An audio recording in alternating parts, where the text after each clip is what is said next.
Provided by freeconferencing.com. Please enter your access code accepted. There are 9 participants in this conference.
All right.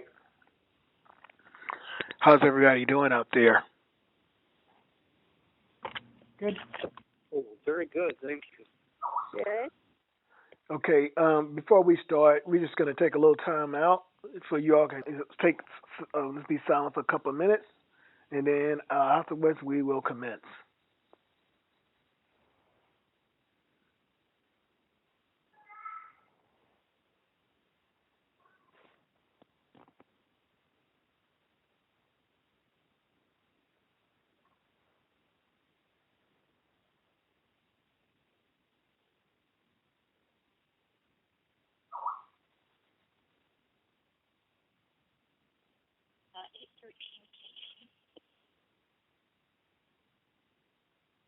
Okay, let's see what's going on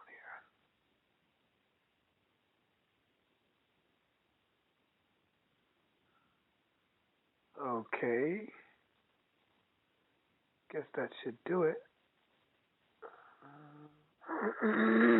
Excuse me. Okay, well, our format is going to be a little different tonight. So those who are going to be speaking, please announce your name and where you're calling from. Per um, per the email that was sent out, uh, you all were informed that you will be participating tonight.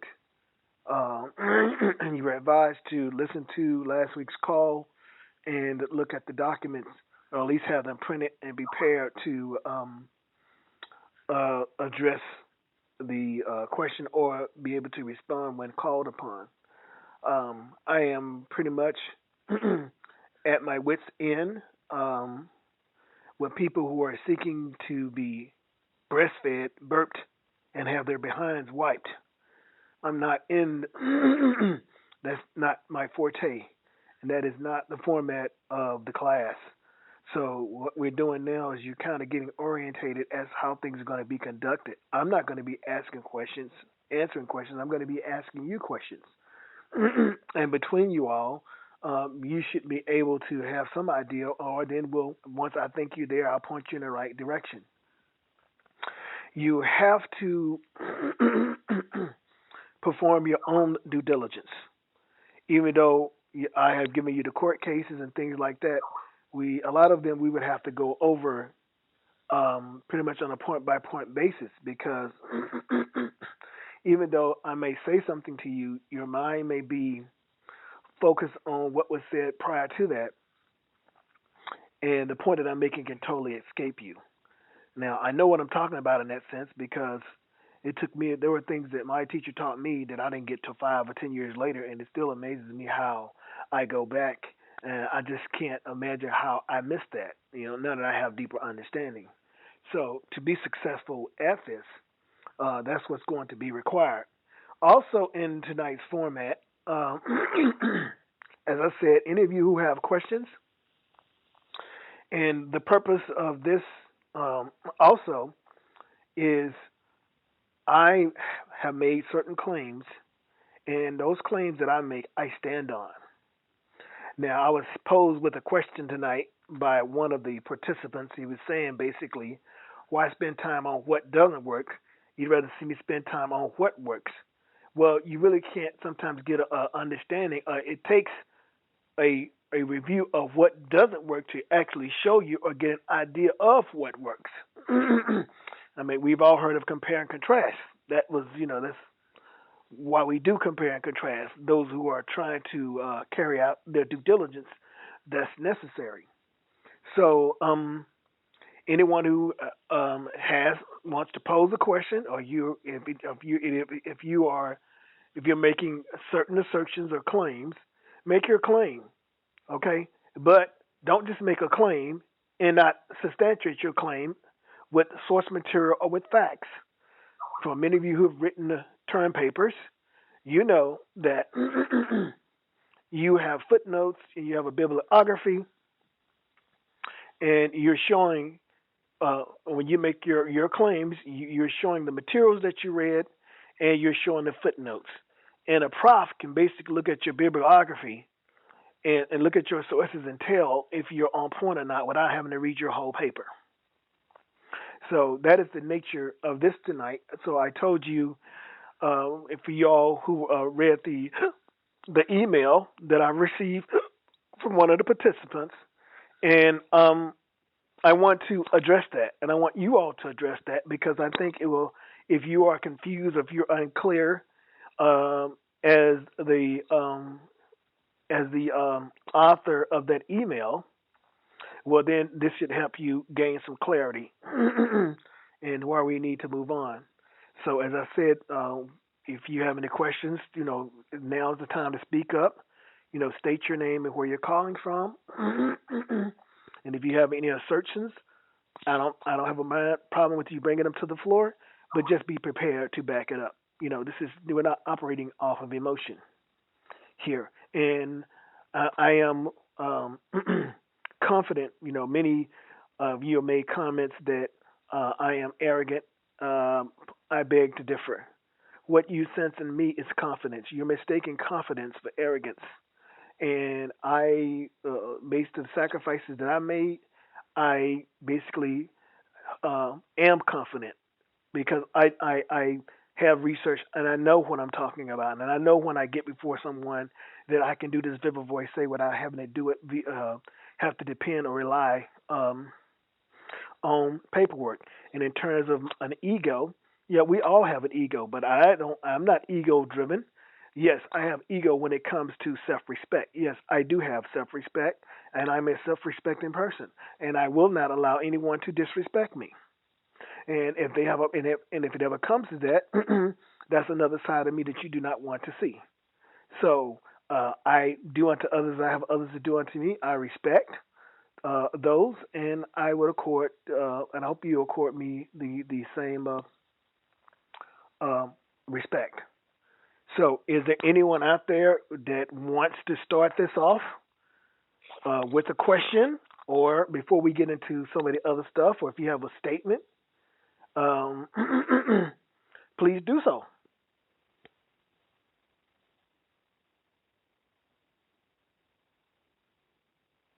Am I just talking to myself out there, or what?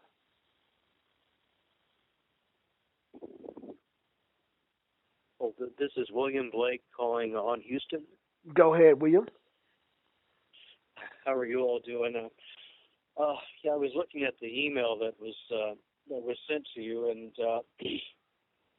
I was a bit unclear exactly where they were coming from as well. It seemed a little bit rambling, and having a little difficulty piecing it together. But I guess probably most of the problems maybe that we're dealing with is that people's trying different processes and filling their heads with all kinds of patriot ideas that are really confusing. I guess it's probably more the unlearning process that's going to be more difficult than maybe trying to learn. I mean, is that a fair assessment? Well, one of the statements that was made is that they were not clear as to what's going to be taught in the first class. And I thought I made that very clear in the three audios and the document, the frequently asked questions that was prepared by Joyce. And that is, who do you think you are? Where do you think you are? And what is it that you think you're dealing with? That is the topic, and that will be the material will be around surrounding that course. In that letter, well, we just kind of cut it in the email.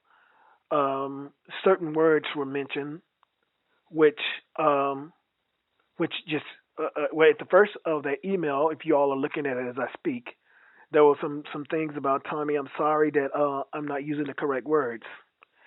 That's number one, why you should be taking the class. Because number two, how can you orthodox as a person wants? They want to be able to orthodox and have them recognized, okay, by government. But if you don't know the proper words to use, how can you express your will? How can you have the other side or the government to acknowledge? Okay? And in that, in terms of having the government to acknowledge documents, if you all heard me, I said full faith and credit. Now, one you probably need to look up full faith and credit because it's much more than what you think. And just as you will learn once you understand, you cannot be basically create documents, so you can't keep these people at bay if you don't know who you are, and if you don't know who they are, and if you don't know where all this is occurring. It's you just cannot do it. And my whole premise is to show you that you've always had the power.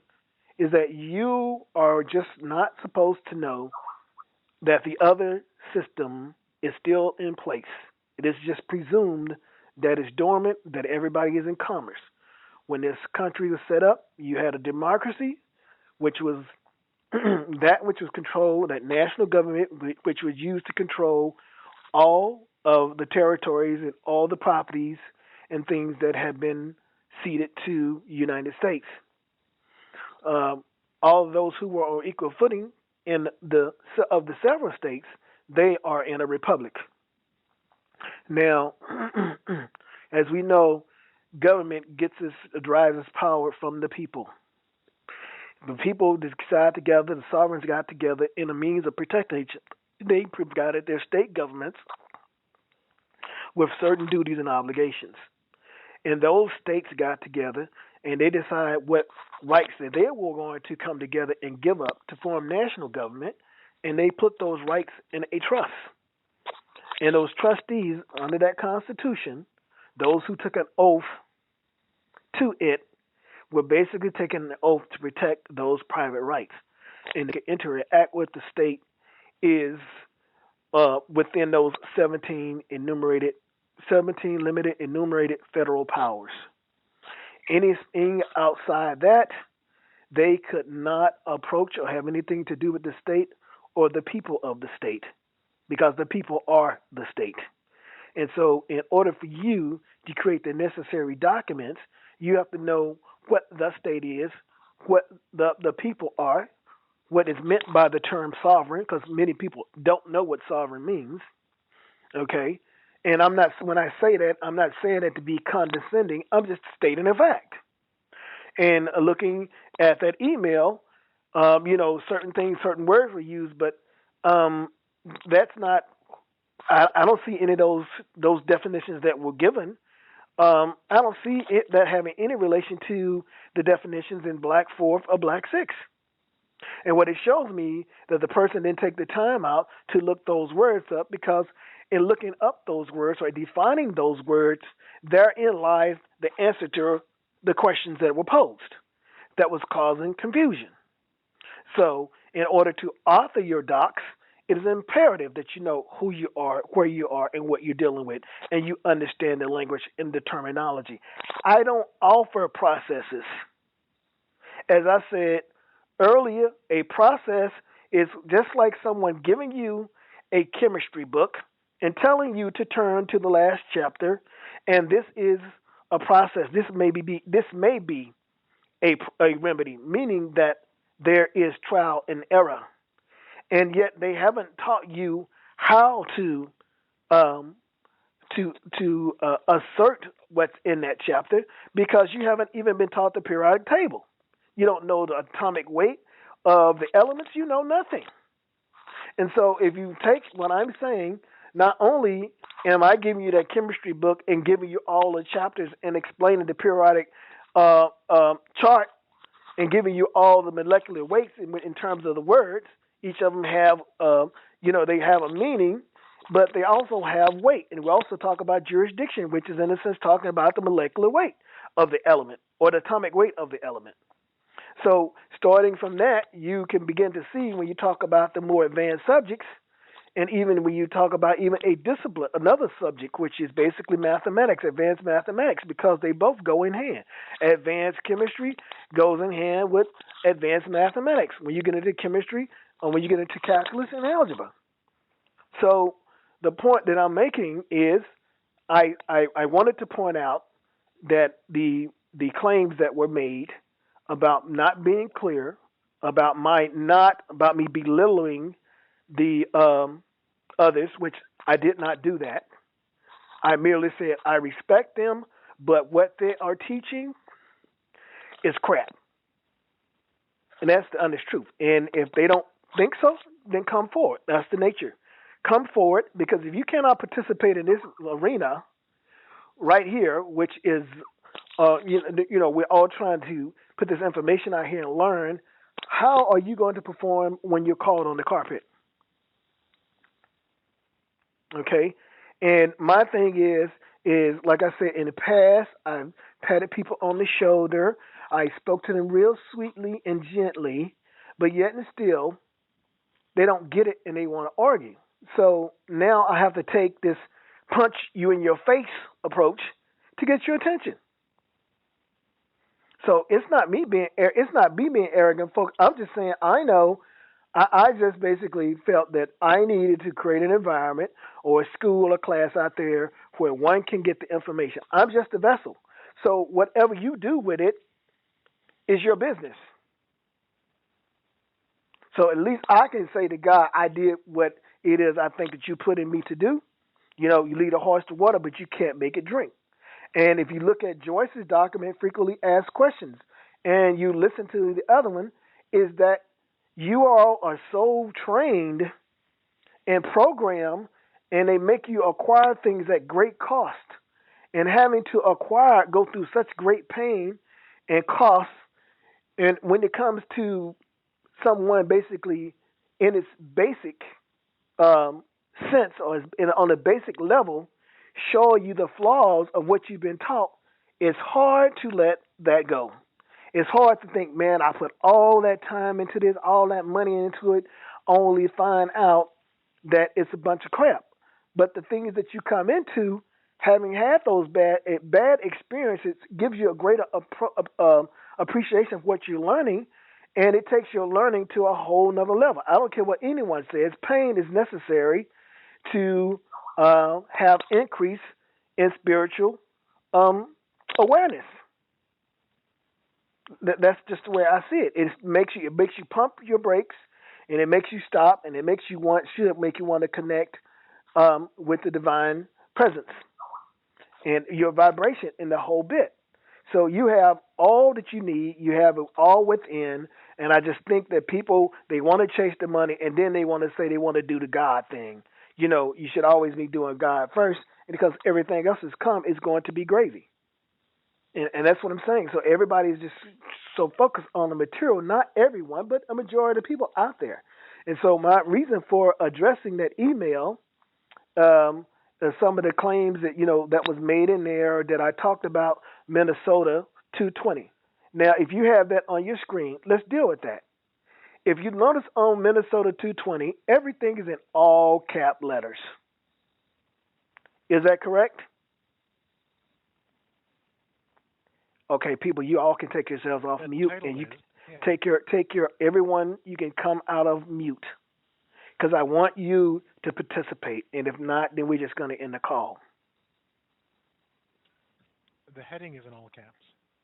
Yes. So everyone, if you don't have any background noise, unmute your phones with *6.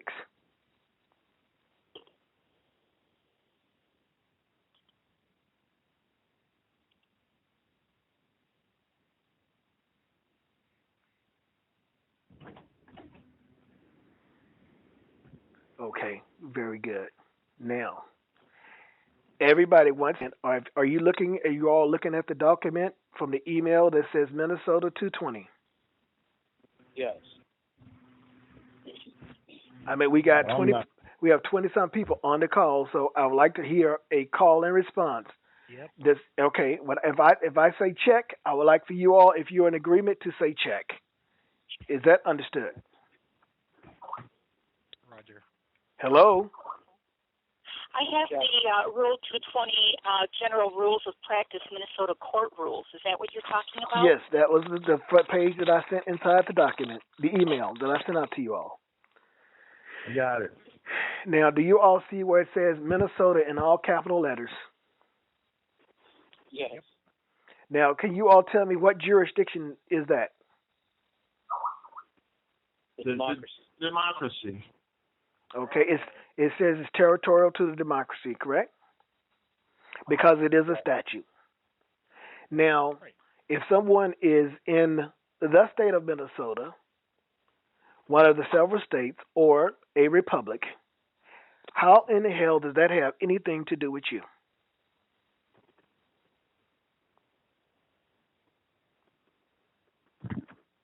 Does it? Does it have anything to do with you? Not if you're a republic. Can you tell me why? Because you're not in that jurisdiction. Okay, that's in a sense that's a real simple answer. But I was hoping to get something a little bit deeper. But you're right. Jurisdiction is that's one of the answers, and because you and by not being in their jurisdiction, you're not what else? What are you not? A corporate citizen. A U.S. citizen, correct? Yes. Okay. Because in that jurisdiction, where does the sovereignty lie? In the people. With the people. No, in their. Oh, I'm sorry. Yes. No, with the majority. No. In their jurisdiction. It's their Congress. Exactly. Did you not hear me say that Congress has exclusive legislative jurisdiction powers? They have plenary powers, unlimited powers. And that's even on the state and local level as well, right? Yeah, and on the corporate, they're all the corporations. Is on the corporate is on the on the so-called their federal level and on the so-called it's all corporate. So if you are, that's the whole thing. Congress is the legislature is that's where the sovereignty is. That would be on their so-called federal level, and state of. Notice that mostly you'll see something that says state of. X is never the state of. It is if it is the state of, it's always capitalized. So what I'm showing you is in that jurisdiction, you don't have any sovereignty.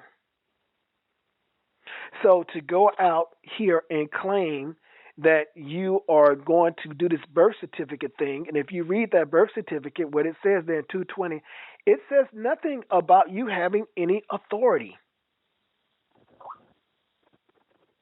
It says owner.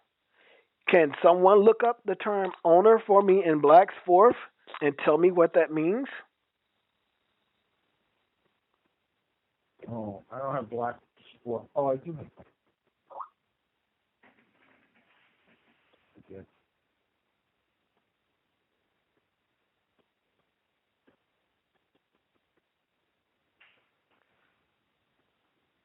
Okay, is there only one person that has Black's Fourth out there that can look up that term? No, I'm almost there. Okay, is there the term again? The term is owner.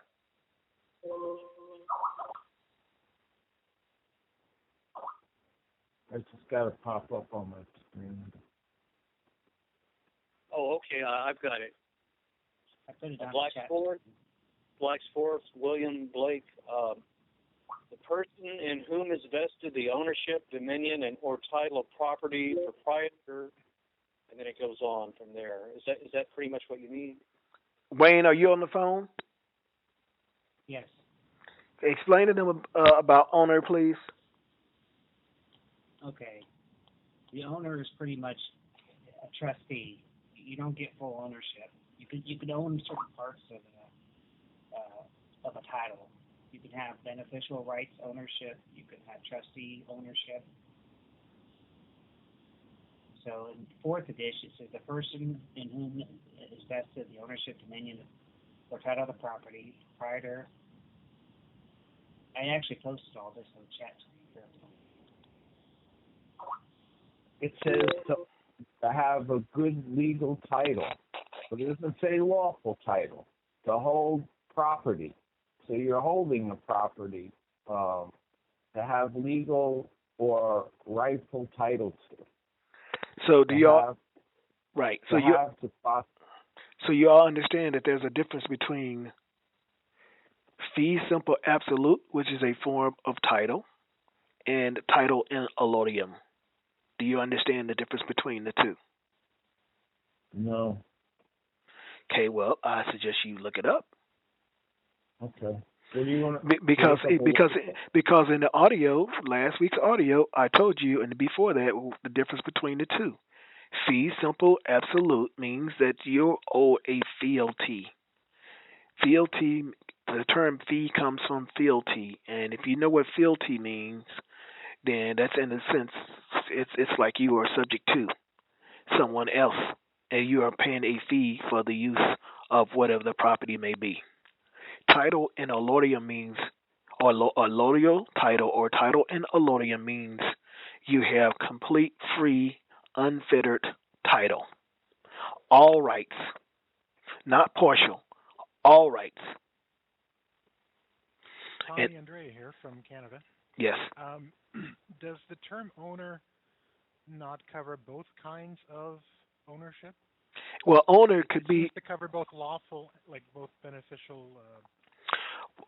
Sorry. Well, there's different. You're right. There's different types of owner or ownership, and that's what Wayne is pointing out. And he also pointed out in those other things about there being a naked owner.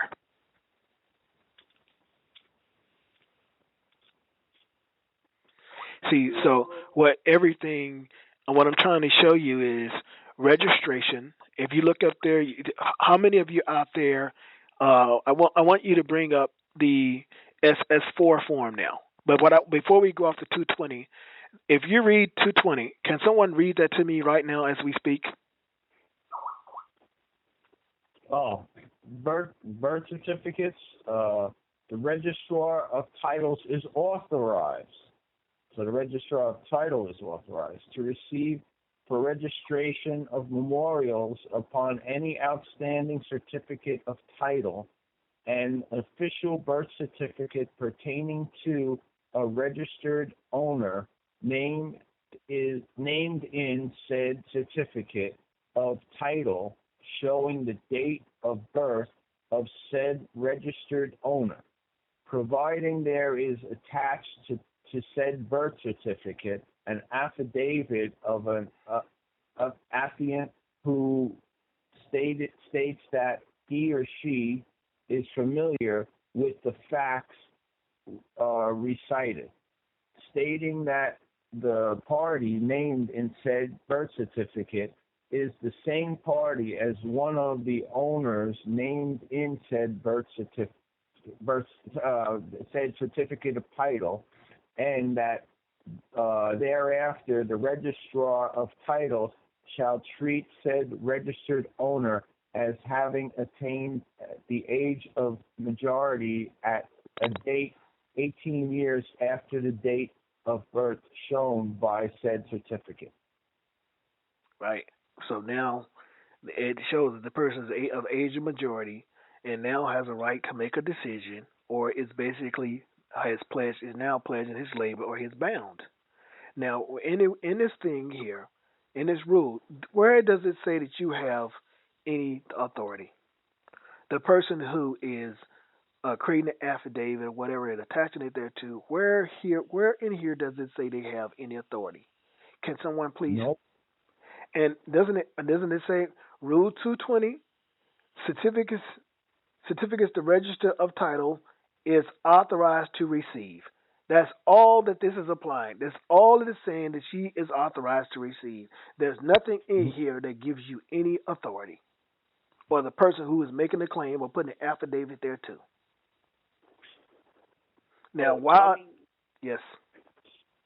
I'm sorry, this is William Blake again. For those of us who may not have been through any of the Jonah Bang material, I'm not really that familiar with what he taught, but could you just sort of summarize what he was trying to do with this? What Jonah was trying to do with this? Well, Jonah is under the impression, as everybody is, that there's basically an estate or there's an account, which doing his methods that you can gain control of that account, and it has it's all what I'm saying is all commercial. I don't have to know the specifics of it, but I do remember some of the things that was taught earlier that were being professed by the Moors. They were saying basically they are operating off the Treaty of Marrakesh and blah blah blah, that they had sovereignty. Well, not realizing that all of that accounts were nothing if you can prove that if that's who you are. That's because all it takes is basically for you to say that, and it will take someone for you not to say that or try to contest it, and then that would be a situation. But it's the same thing. If you are under the Treaty of Marrakesh or anything else and you go out and enter a contract, I don't care. You just abandon what it is that you claim and who you are, and you're adopting something else. And what I'm showing you here is even with that, all of the processes, and you see at Minnesota, all this is occurring in the wrong jurisdiction. And the only thing you can be in that jurisdiction is citizen, subject, slave. Is that clear? Yes. Sounds to me like a contract that you need to take control of. Well, how about, did you not hear what I said? Why do you need to take control of that? It has no effect on you if you're not in their jurisdiction. Well, my mother was the informant, and the certificate is there. They've been operating with it for all the years. Listen to what I'm saying. It's if you use that all cap name, And you answer to that. What don't you all understand about when I say that the United States is nothing but a big play? You've all gone and you've all seen, hopefully seen a play, or you've gone to the movies. They have characters for which a script is already been written. Okay? If you remember, I talked about in antiquity, when you talk about a masquerade party, you would have people masquerading, or they would have a mask over their face, or they would be speaking through the mask. In a play called United States, it is the opposite of reality. It only has an effect on you if you admit it and acknowledge that it has an effect on you. You don't need to go in their jurisdiction to do that. You just don't play the game. What don't you understand about every time you give your signature on something, you're animating that fictional person or that character that has been created in that play by the author where the script is already written for that character. All they want you to do is come in and act as surety. You, in your capacity, you've abandoned your protections given to you, your private rights that were bestowed upon you by God. All you're now doing is animating this fictional character, which they created, and they dictate the terms as to how it's going to be used. And if you use it improperly, they now have a claim by which relief can be granted. And they come after that fictional person and they hold you as surety because you went in and agreed to be the surety and to insure and pledge your labor and as a debt to be responsible for the acts of that corporation if it breaches. What don't you understand about when you go to court? They say you have been charged with. It's not you; it's the corporation. So the bottom line of it is, if you don't go in there and you don't animate it, and you stay where you are in the republic where you're supposed to be, what I'm trying to tell you, they won't go there. They can't go there. They must lure you into their courts lure you into the system via a form, via application, via registration, via enrollment. I got another scenario here than a court situation. If I carry on like my farmland is private, all I have to do is not pay my real estate taxes for 3 years, and it'll be on the auction block, and it'll be gone. Well, that's because that's the way the system works. So no. That's go ahead. We need to communicate with that system to retrieve the authority that they have taken when our mothers were the informant and put our name. Let me tell you something. I'm going to have to come over there, wherever you are, with all due respect, and perform a lobotomy on you. The birth certificate has nothing to do with that. It's on a transaction by transaction basis. And when we get to that point about dealing with land, the reason why you're paying taxes on that because you are describing the land as being territorial or your property being territorial to United States or one of its administrative subdivision known as State of X. And if you go back, I know I've gone through the land patent process and everything, specifically bringing it to the private side, and I so far have just gotten ignored. Well, because there's certain things that there's some processes, there's some other things that needs to be done.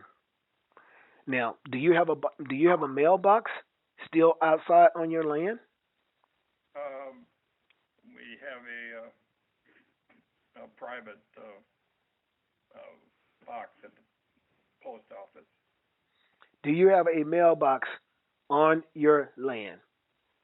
Yes. Okay. Don't you understand that is a portal? You have that mailbox there, and I don't know who did your land patent, but there's other things you have to do other than just doing the land patent. I told you that if you went through escrow and you went through all of that, that has nothing to do with the birth certificate. That's a different transaction. And I'm saying whatever it's worth, Team Law is the one that helped me with the land patent. Well, Joyce, are you on the call on the call? Joyce.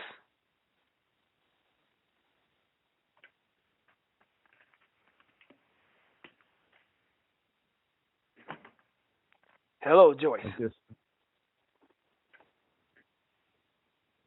Maybe she can't hear me.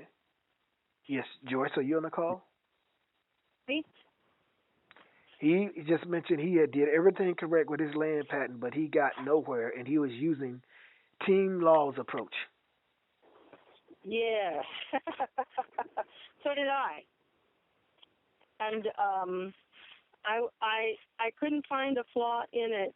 Tommy actually did find the flaw in it. By the way, I've had many very long conversations with Eric Madsen. He lives in my state, and we've been communicating for many years. He is an absolute master at court process. He knows that process very well. I don't particularly want to do that, so I don't want to mess with that.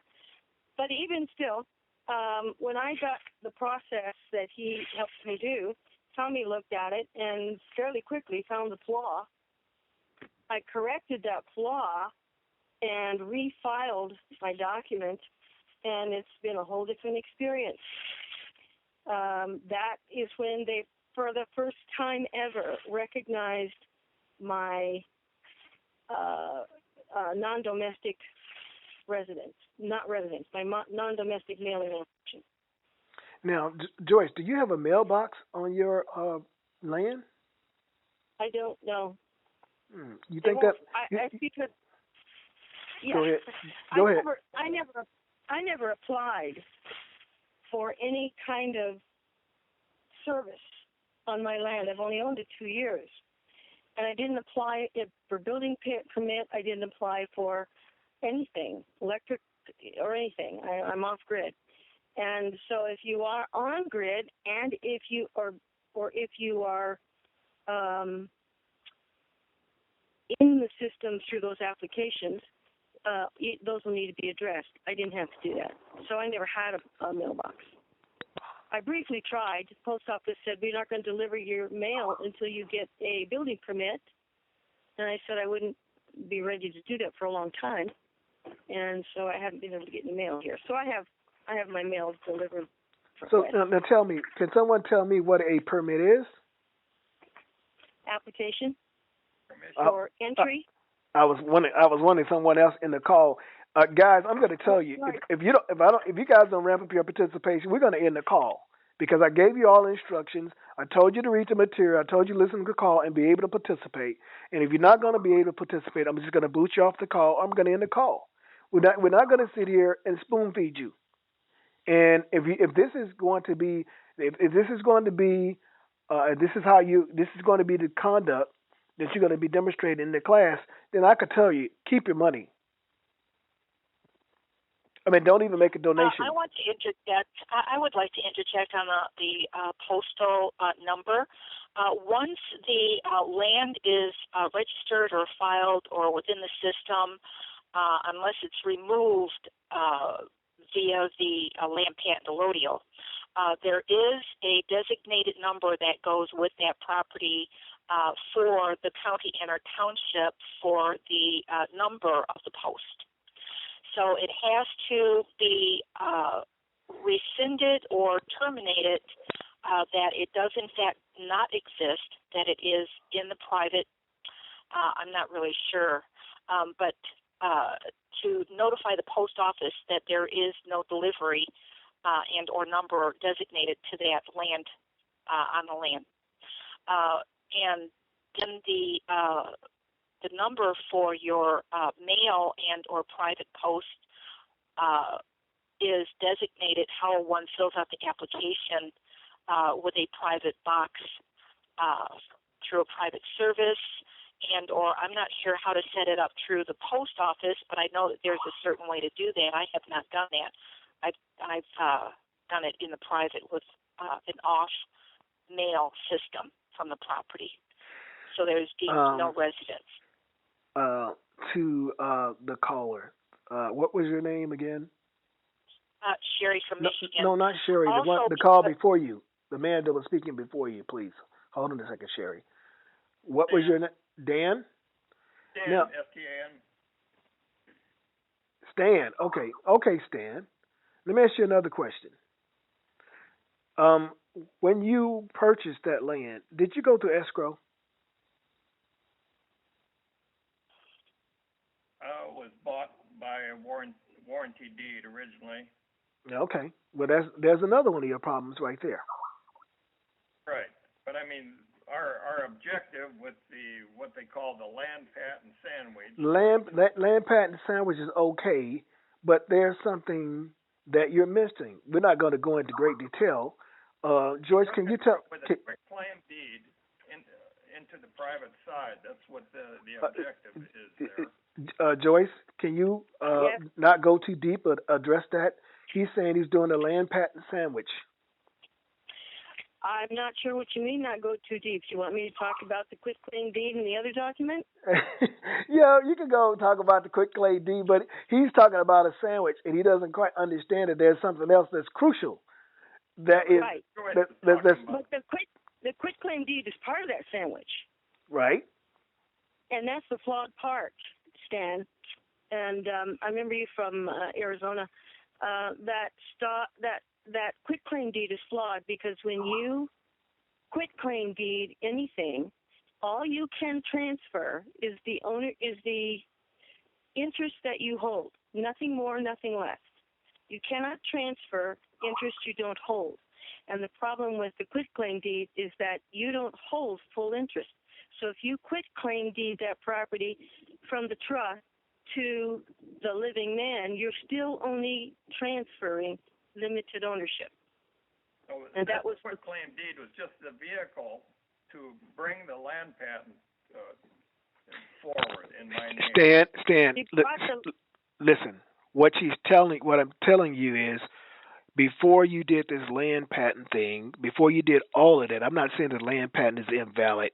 You have to understand that when that land went through warranty deed or went through escrow or whatever it went through, a form of registration took place in the system. They gave you a warranty deed. Now, when you did that, they have legal title. You have equitable title. That means the title is split. You do not have title in a laudium. You can't. So all you can do is quit claim your use to someone else, not the full control. Because if you could do that, then you wouldn't have to be worried about having a building permit to make changes to the land. You would be paying land taxes or anything. That's what we mean by fee simple absolute. It is not title in a laudium. So when you try to quit claim it from the trust to someone else, you can transfer no more rights in the property than you have, and there is split rights. There's split title. You merely have equitable title, which is use.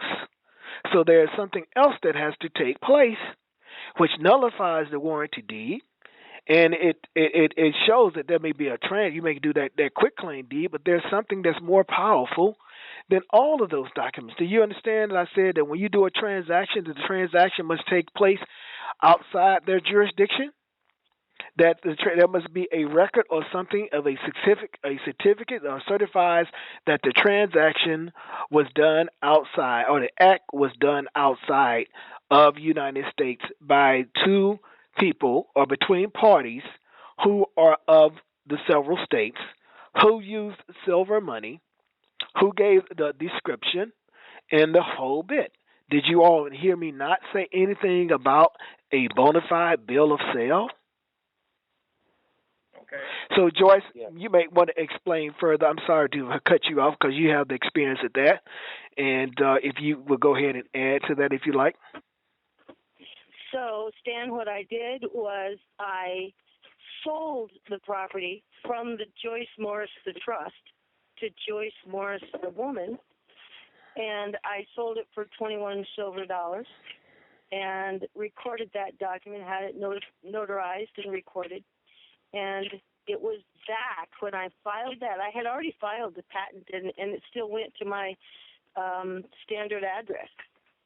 the system address. When I filed that bill of sale is when the county recorder recognized my non-domestic address and sent my documents back to my non-domestic address, or mailing location, I'm sorry. Okay. I not only did the land, I sold everything on the land to me. And that was be a bona fide bill of sale, correct? Yes.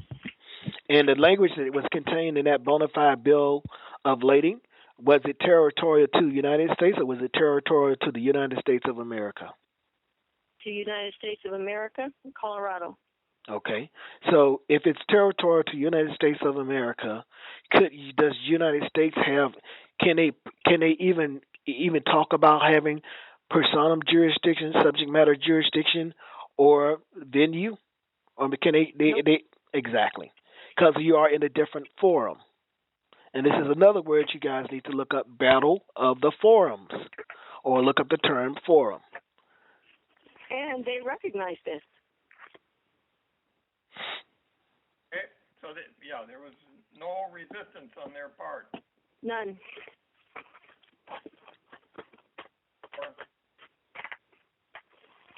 See, so you got some defects that wasn't taken care of, and what Eric says is he wants to go to court and do all that stuff. And George has some court sites, case sites that are very extremely powerful. And so when you there's one process, not that we have to complete, but we want to put that other side on notice.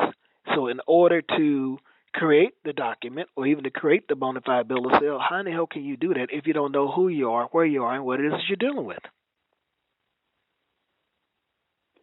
Can I say a little bit about that too?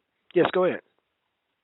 It was not a simple process. I mean, to say it sounds simple, but to learn how to construct these documents so that they were clear, concise, and respected and recognized was a huge education in and of itself. Now, after wrestling with it, what were the benefits of it? Would you say after wrestling with all that material and knowing those materials and understanding how they fit and put together, are you confident or are you confident? The benefit is if an agent steps onto my land and wants to debate this or question it, I know exactly what to say, how to say it, and he will be exiting quickly. I'm not bound anymore to the paper. See, the thing you have to realize is that they stole it with pieces of paper. You can take it back with pieces of paper. See, because you could have a land patent somewhere, and they may feel that you have silently assented to something, or they may feel that they have a contract lying somewhere that they can always hold against you. Because you got a mailbox out there. Did you ever tell them that you don't want to receive mail? Did you officially tell them at that location? And then somehow the mailbox disappeared? And you have signs posted on your land saying the United States of America? Because if you don't do that, it's presumed that you are in United States of America. And once you've done that bona fide bill of sale, that is your property. And no one can take your property or convert it without due process of law. And the only way that they can make a claim upon which relief can be granted is to have you to enter territorially via some form, registration, or application. You have to show that your transaction, because it's presumed that everyone is in commerce, you have to be able to show via your documentation and your work that you have a right to private contract, you have a right not to contract, and it's a private contract between you and I. We use lawful money. It's within the republic, and therefore we have private rights which cannot be taken away without due process. And federal government, which is they're really not your government, they're really just a corporation, cannot interlope. You have battles of the forum. Your forum, United States of America, will always trump United States. So stay in the republic. Quit going over there talking about controlling the birth certificate. It says nothing. All it says is that you have pledged your labor. Those are the terms of the contract. That's all that it says. Anytime you use an all cap number, that account number that's attached thereto, or the Social Security, you're acting as a surety because they cannot allow you to have control because that's not the object. The object is they have to have the debts of the United States paid for, and if you want to come over there and receive any kind of benefits, then you have to be responsible for debts of the United States. Period. So you must pledge your property. Everything about it to get you the pledge of your own free and voluntary will. You wanted to enter, and they got you. So don't start praying to God, saying, "Oh God, deliver me." Blah blah blah. You're doing it to yourself. You're signing up with Satan. You are abandoning your protections under God. You are abandoning that, and you are a rebel or a rebel. And I try to break it down to you in that simple manner. You don't have to contract territorial to the United States. Territorial is another word that you need to look up. I'm using words that you are going to be using in your creation of your documents and also in expressing your will. Now, so in that, like she said, with that quick claim, you are a citizen subject slave. How can you, when the title is split, how in hell can you, when you only have partial title or split title, how is it that you can give it to somebody else, give complete or loyal title to someone else when you're a citizen subject slave? Yeah. Only a sovereign can do that to another sovereign outside their jurisdiction. And so when you know who you are, where you are, and what you're dealing with, you will be able to do that. You will be able to remove that out of their jurisdiction. Yeah, I know you don't want us operating off of templates and stuff, but it sure would be helpful as far as getting the procedure down in our minds. Well, what Eric did was not far off, but the bottom line is you got to get that foundation first. It's not no 1, 2, 3. You got to understand. Once you wrestle with this a little bit and you really see the distinction, man, I'm telling you, you won't know whether to clip them or club them or do both.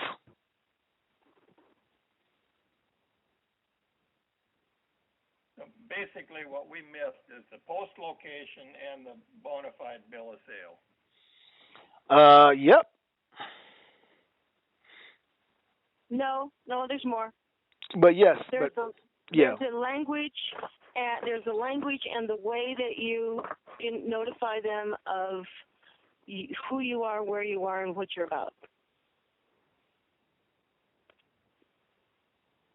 And when you tell them who you are and where you are and who they are, and they know who they are, and you tell them you got a constitution there, which they agreed to be trustee for, called the Constitution of the United States, and of which you are the beneficiary. You're the principal, they're the agent, and they took an oath to protect you. And the way that they're getting you to gain control over you is by getting you to contract directly territorial to the United States, and therefore you have abandoned your rights, and now you are becoming a citizen subject slave, and just basically bend over and brace yourself and take it with no Vaseline. Territory, a part of a country separated from the rest and subject to a particular jurisdiction. In American law, a portion of the United States not within the limits of any state which has not yet been admitted as a state of the Union, but is organized with a separate legislature and with executive and judicial officers appointed by the president. So don't you understand that these all-cap so-called administrative subdivisions called State of X, don't you understand they're just territories of the United States? So we got to get you to come in. We don't want to talk about the Republic anymore. We want to train you in the schools. We want to train you that this is the way it's done, that you have to do this, that you have to fill out the application. Well, if it's mandatory, why the hell do we have to fill out an application? See, what it gets you, if you don't fill out the application, well, the next step is to get you to come to court and still not know who you are, still not invoking all your rights, titles, privileges, remedies, immunities, and defenses. Waive all that and adopt the character or animate the character in their play called court. Animation. That means to give life.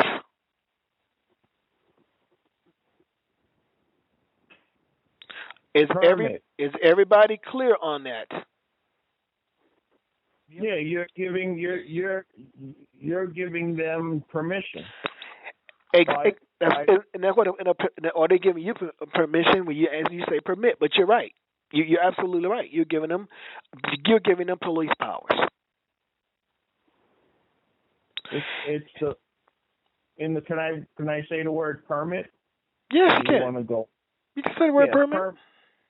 Well, as a verb, it's to suffer, and people go into court and say they're suffering, but they're allowing that to happen. That's what suffering You got means. blacks there. Look up permit. You got blacks. Look up permit. No, it's right in front of me. To suffer. This is as a verb. To suffer, allow, consent, let, to give leave to or license, to acquiesce, to by failure to prevent, or to expressly assent or agree to doing of an act. And look up the noun version of that. A license or instrument granted by the officer of excise or customs. Now stop. Stop right there. Now go look up the term license. Oh, okay. Hold on. That's going to take a couple of minutes if you want to say something. Because I have it on the I have it like on the computer, so I have to look it up separate. License. Hold on. It's got to pop up and everything. License.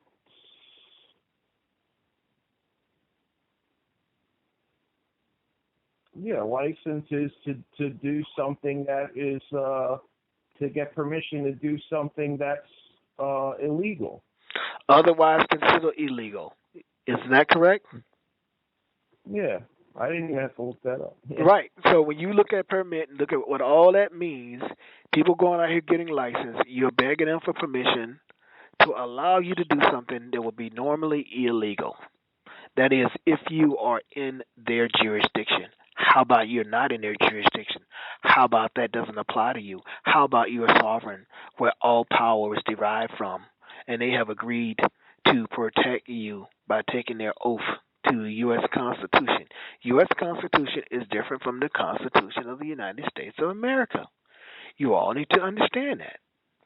Everyone on the call, are you getting what I explained thus far? I want to hear you say it verbally. Yes. That's one person. There's 10, 20 people on the call. That's two. What did you just say? I didn't hear. I said, thus far, all of those who were on this call, do you understand what has been said to you thus far? Yep. Yes. No, okay. I understand what you're saying to me, but I have a lot of questions about it.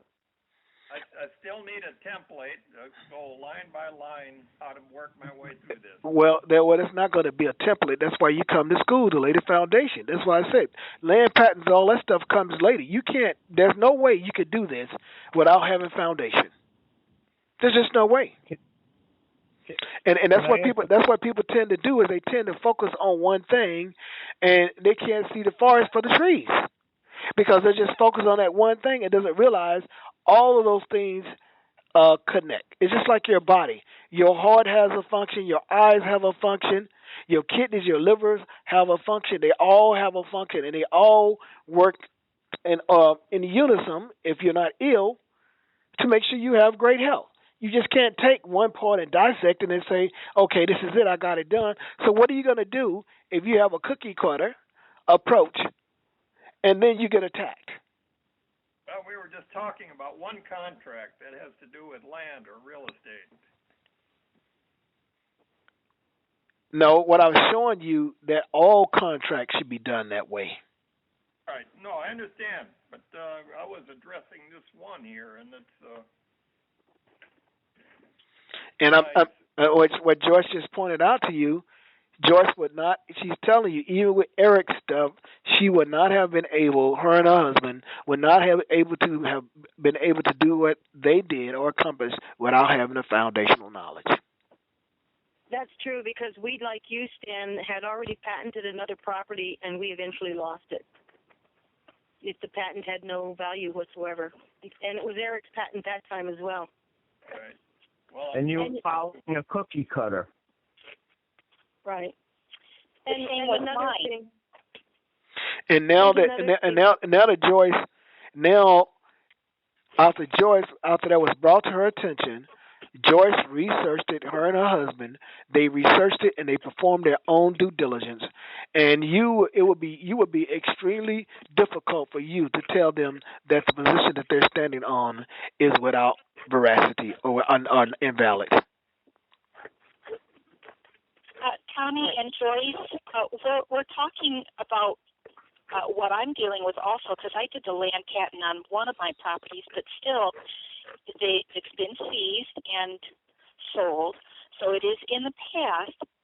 And you were talking about the bona fide bill of sale, but with an owner previous and a land patent or a land contract to purchase originally, how would I go about acquiring a lawful bill of sale correctly? I'm not even sure if the original owner is still alive. But I know that there's a way to overcome that with witnesses. No, wait, Sherry. Wait. Yeah. You don't do it that way. You're going to sell it from you, the trust, not you. From Sherry, whatever your last name is, the trust, to Correct. Sherry, whatever your last name is, the woman. But Sherry, the bottom line is that there's preparation before you do that, and that's why you can't. You must know who. I'm going to say this again. Know who you are, where you are, and what you're dealing with before you can even attempt that process. I don't know if it's going to help you, Sherry or Stan, but I didn't do this process until a year after I started with Tommy, and I couldn't have done it if I had tried. In fact, I got annoyed as hell at him because he wouldn't deal with my land issues. He kept trying to shove this foundation down my throat. And finally I got it, and I realized I could never have done that before. You got to have a foundation. It's got to come first. I accept that, and I'm comprehending the foundation in pieces, but I don't have the full picture of each piece. So I know that there are steps, but I've done my steps, I believe, inappropriately, or else I would be still on my land. But I believe that my land is still floating out there, and no one's been able to do anything with it. So I have a little bit of a window with my land, but then the following with my home will follow suit after that. So that will be my guinea pig on proving this. So, but I still think that it is possible to retract and do it correctly because the chain of title is not, I didn't break it, but they broke the chain of title in the corporate USA. So as long as I'm in the chain of title, I believe that I have the authority to correct it, and that's why I'm here, to find that out. Am I picking that up correctly?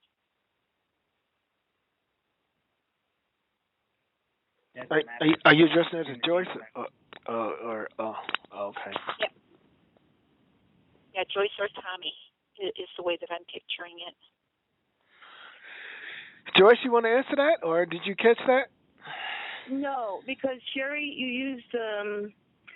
used a lot of words, and I couldn't track the actual question. Oh, okay. I'm going to go back and correct everything, and I think that knowing who I am and where I am and who they are, I think that when that is done correctly, that it can still, I can still have use of that in my life. You don't want to get involved with attaching to the legal title. She was explaining that she has to do something with the chain of title. And the also in law, if you present a patent that is valid, the only way you can lose that is if somebody has a earlier patent than you. So no, we didn't find that on either of my properties. But what she's trying to tell you, just having a patent is not enough, because there could be a contract out there that circumvents the patent. There is a nexus. Nexus is another term that you all need to look up. Nexus, Nexus. How could a contract overmine unbroken chain of title with a land patent on one? Hold on a second, I'm sorry. If your patent is done correctly, it won't. But if it didn't, then your patent isn't done correctly. They still have interest. Well, I thought that it was done correctly, but then I recorded it, so I think I actually. I don't have anyone. There's a whole lot of people out there who thought they did it correctly and lost their land. Yeah, I did this through, God, I can't remember the gentleman's name. So I'll have to think of his name. Do you understand, even though Joyce has a land patent and everything, all is done, do you know she goes out there and she contracts and she applies for a permit? What has she just done? You're back in the USA. You are giving them access. Yeah.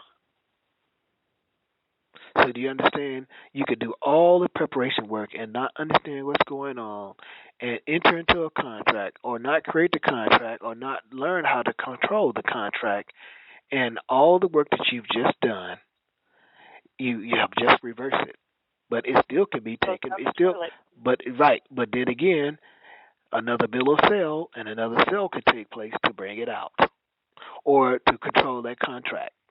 To when it expires, it expires. There can be no more duty. Let me finish. Okay. Let me finish. There can't when you find out what the nexus is or the contract is and it has expired, there is no more duty and obligation. But where they can get you, if you go to court, and once again, that's a different transaction, and you fail to invoke who you are, where you are, and basically assert or express your political will, you're back in it. You're back in the boat. That is why I'm doing this foundation, because I'm not going to go back in until it is corrected. So by then, you're never gonna go in. That's the whole key. Right, I'm never going to go in.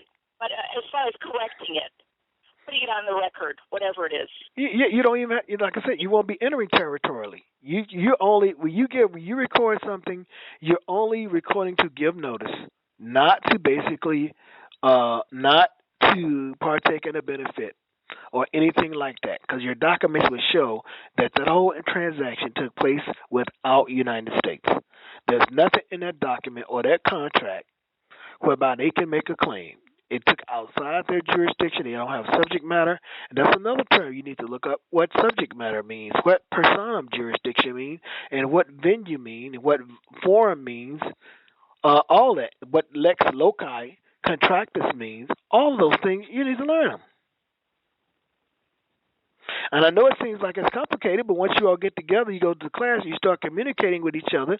It's almost like taking a foreign language immersion class where you deal with each other, use those terms to express. It's not that difficult. And once you hang on, you get the feeling of it, I'm telling you, you will have so much fun until you just, like I said, you won't know if you want to trip them or club them or do both.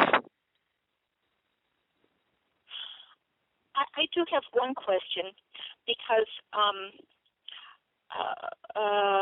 not sure if I will go back to living on that land.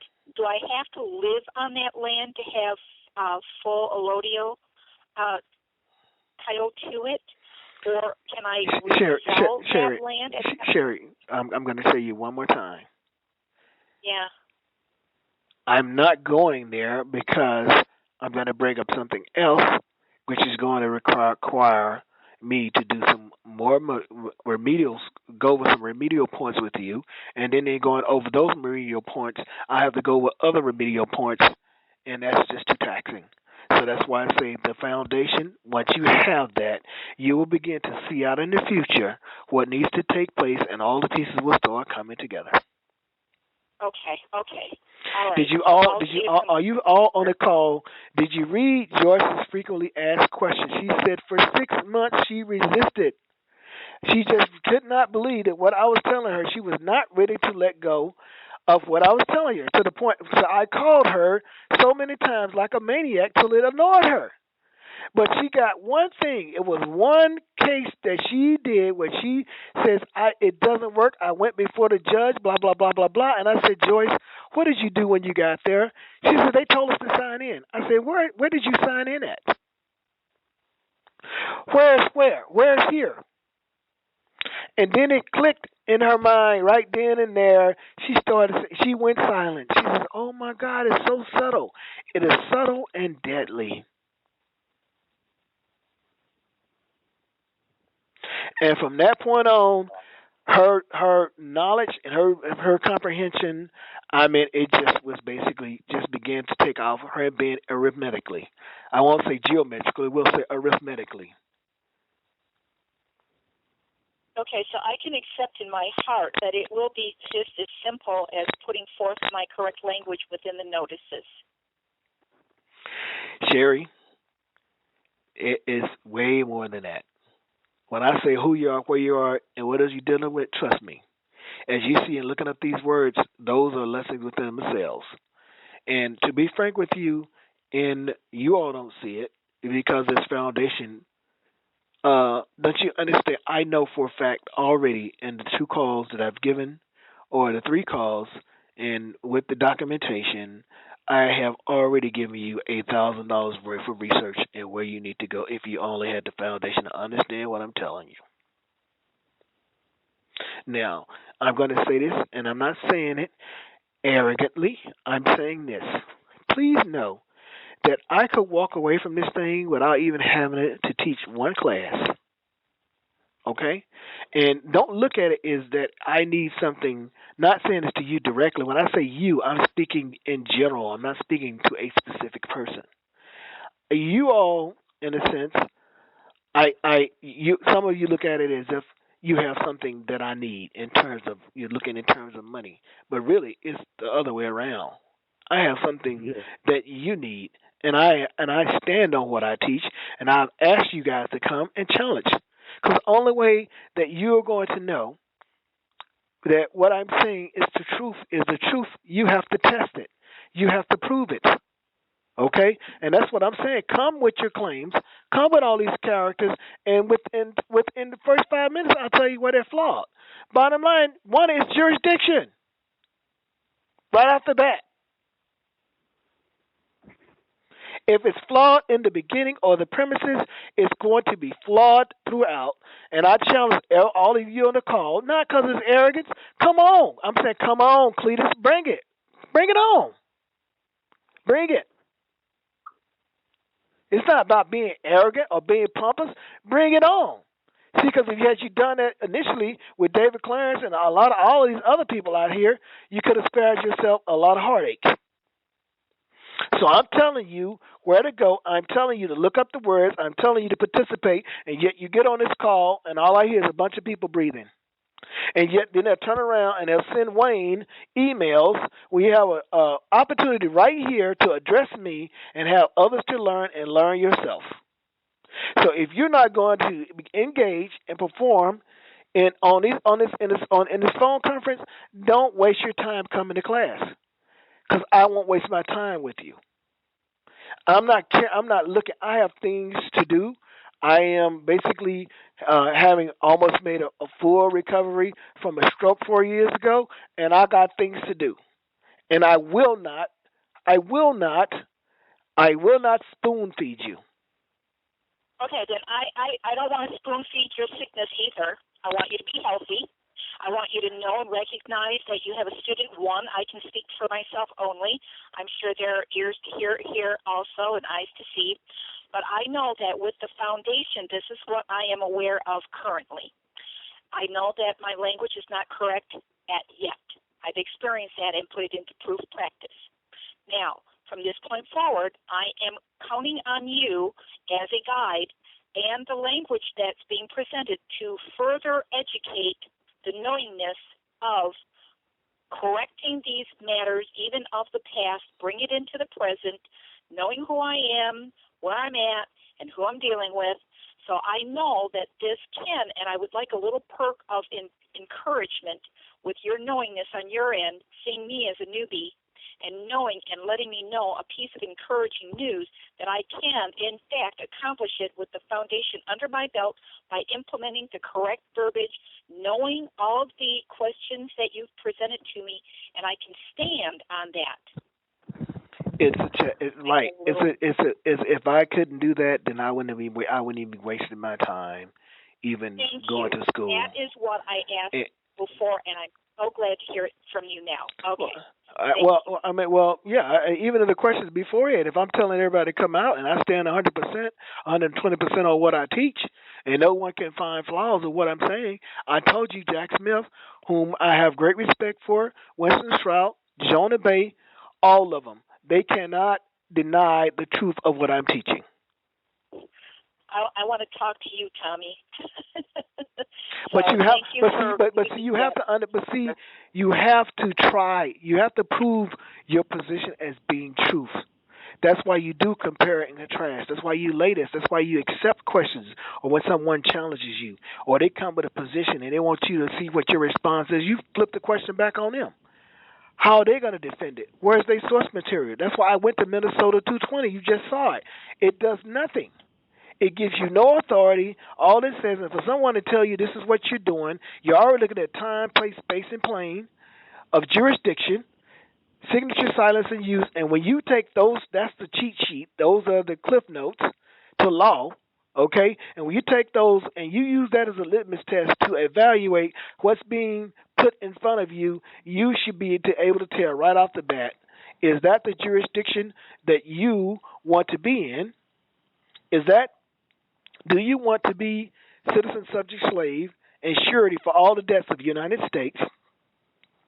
Are you going to be surety for the $800 billion that the banks and all those crooks stole, and they're sitting back laughing, and none of that money trickled down to the so-called general population, and they do it constantly? Are you also not only did they get $800 billion, okay? What about the derivatives, where they went in and they basically start doing subprime lending with low interest rates to draw the people in, to lure them in, and they felt that if I take this loan at 4% and only interest only, when the property appreciates, I should be able to sell it and make profit. But what do these wicked bastards do? They manipulated LIBOR, sent the rates through the roof. The people lost them, and thus they were able to correct under derivatives.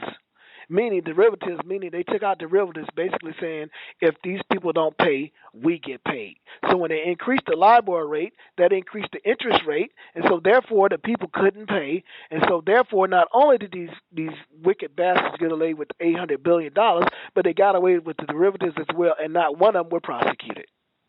So if you want to go there, and play that, let me finish. If you want to go there and let people like Jonah Bay and Boris them tell you to get in that type of a climate, to partake in that, where you're going to be subject to that, to being screwed constantly and losing your land, and now they're saying that real estate values and markets are recovering, and that's to get everybody out there. You don't control the media. You have no control over that. And just like I'm telling you, there are things that are taking place. Scripture is being fulfilled right before your eyes. But you're waiting till the news says that Jesus is on his way. And you can't see what's going on right before your eyes.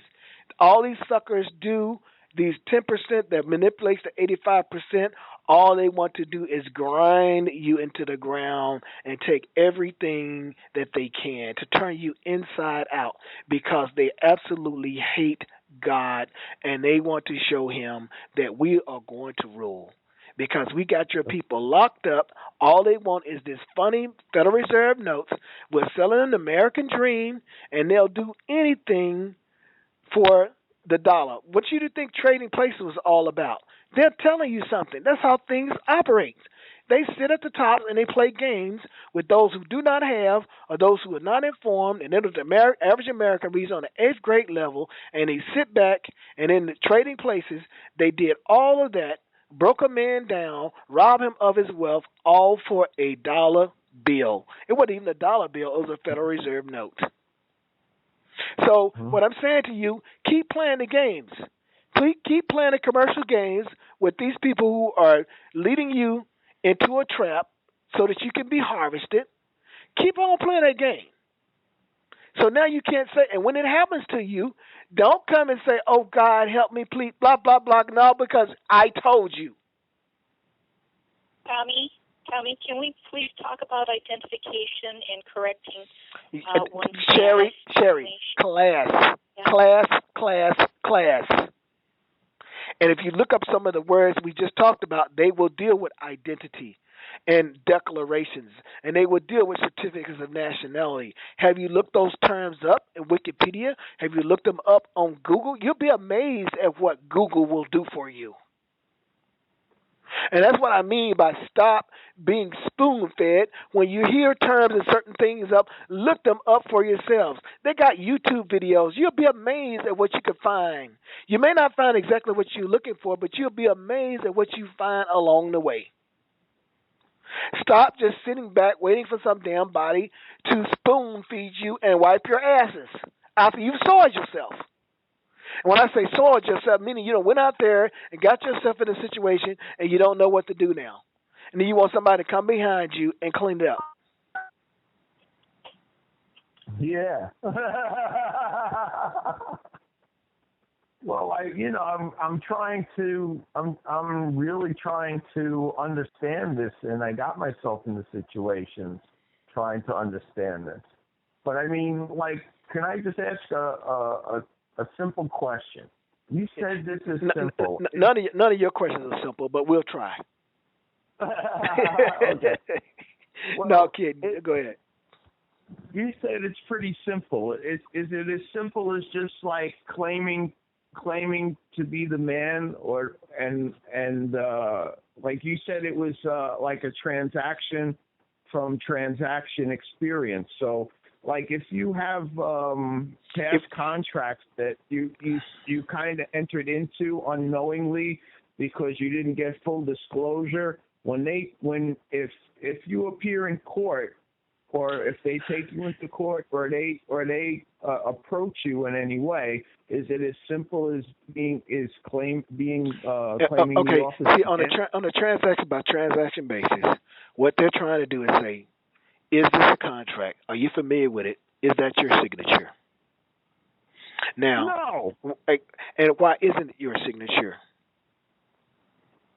Well, is there full disclosure here? Yeah, you can make that argument. There's a number of arguments that you can make. But you can say, bottom line, it is never my intention to contract territorial to the United States, thus granting estoppel in relation to my divinely bestowed constitutionally protected rights as one of we the people of the state of a republic. And that's basically what you would say. So you are the United States of America, aren't you? Where we use gold and silver as payment of all debts, correct? And that's what you'd ask them. But the bottom line, you don't even have to go on that. Just say that's just one of the reasons. That's why it's not my signature, because it was never my intent to enter territorial to the United States and grant an estoppel. That's another term you should be looking up. What does estoppel mean? What types of estoppels are there? See, I'm not going to go over this and do all this shit for you. Look up all the terms and give it to you. You got to come here, and you got to come prepared. And once you get the stuff under your belt, you'll begin to see more. Because there'll be nights when these things will be churning around. You have such a spiritual high until you will not be able to sleep. Am I correct, Joyce? Yes, I had to unmute. Yes, indeed. And this list of words Tommy will give us to define, I was very proud of myself because I had about 150 pages of notes on these words. And then Wayne came along and produced almost 300 pages of definitions. So mine isn't so good as his. But it once was you, an enormous education. but when you're around and you're communicating with each other in the study group and you're bouncing these off and you're communicating in the language, and can you imagine when you go before a judge and you have a little curly smile and you're using the language and he understands exactly what you're talking about, and he understands that the language that you're using that the people in the peanut gallery who reads on the 8th grade level will never get it because they're trained immediately to go get an attorney. And once you get an attorney, you just enter territorially there too. Don't you understand? That's why they say that the attorney who attorneys, his first and foremost duty, look up corpus juris secundum, is to the court, not you, not the person that's being animated. No, and you know what? The lawyers don't even know that. Because I went out with somebody who was one of the top and even lawyers. And even if they did, you think they're gonna give up their lucrative career? That some will, but exactly, they have to keep them where they can't introduce those things, because that's why when you take the bar and you take the oath, you take an oath never to protect the public, and that public being public policy.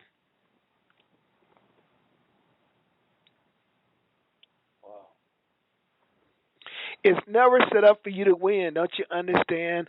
The winning move is not to play the game or not to play at all. Estoppel, a man's own act or acceptance stops or closes his mouth to allege or plead the truth. Right. So once they say, state your name and how do you plead? If you don't invoke all your rights, powers, privileges, remedies, immunities, and defenses right then, you just bought the forum, baby. We gave you opportunity to defend and to invoke. You said nothing. You waived. Therefore, you entered. You are now stopped from trying to make any original jurisdiction or claims in the republic. It must be done up front because you're entering into a contract.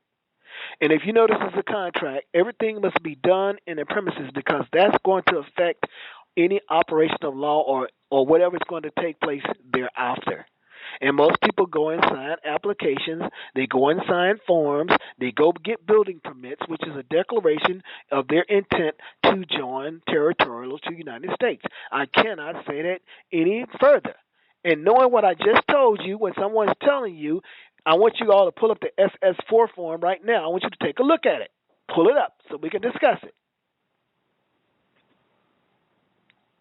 Sure. Now, where is all of this taking place? On the SS4 form? Yes. Where is all of this conduct? Where is all the information? Where is it taking place? In the democracy. Okay, so why in the hell would you want to apply for the democracy, giving them control? Now, mind you, we already heard what an exemption is. You might want to look at the term exemption and then look up the term exception.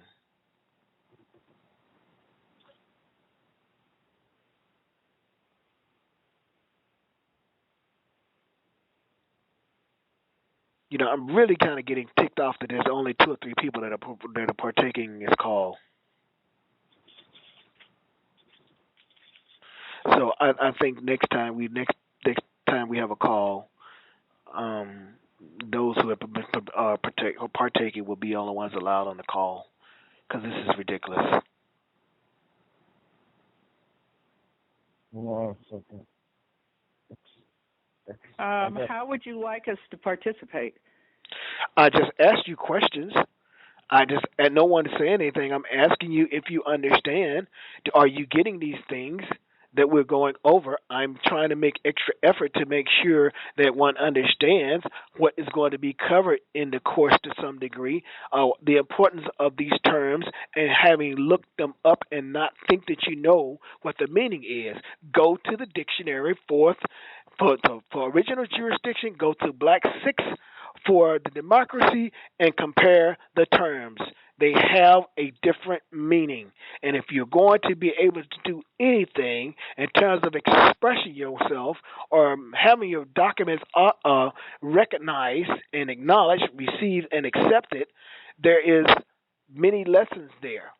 And so that's what this is all about. I can't convince anybody. If you don't know by now whether you should attend the class, that's on you all. I'm not talking about a specific person. I'm speaking in general. If you haven't made that determination based upon what's been given you, the evidence and everything that's there, and I'm standing 100% on what I teach, I'm not a punk. I'm asking people to come and challenge what I'm saying. Because in challenging me, you will learn. Either you're going to prove what I'm saying is incorrect, or I'm going to submit and we move to another level. I don't have no problem. I go to bed and I sleep very comfortably, and this is not ego. This is not being pompous. You can bring Jack Smith on. You can bring Wesley Stroud on. You can bring bonafide on. And I've already shown you just on the little things that I've talked about that they're processes. We have to examine what they're doing and see what they're doing to show you in the premises, and it gives you a better idea of where we're going to be focused on and what we need to be doing in order to be successful.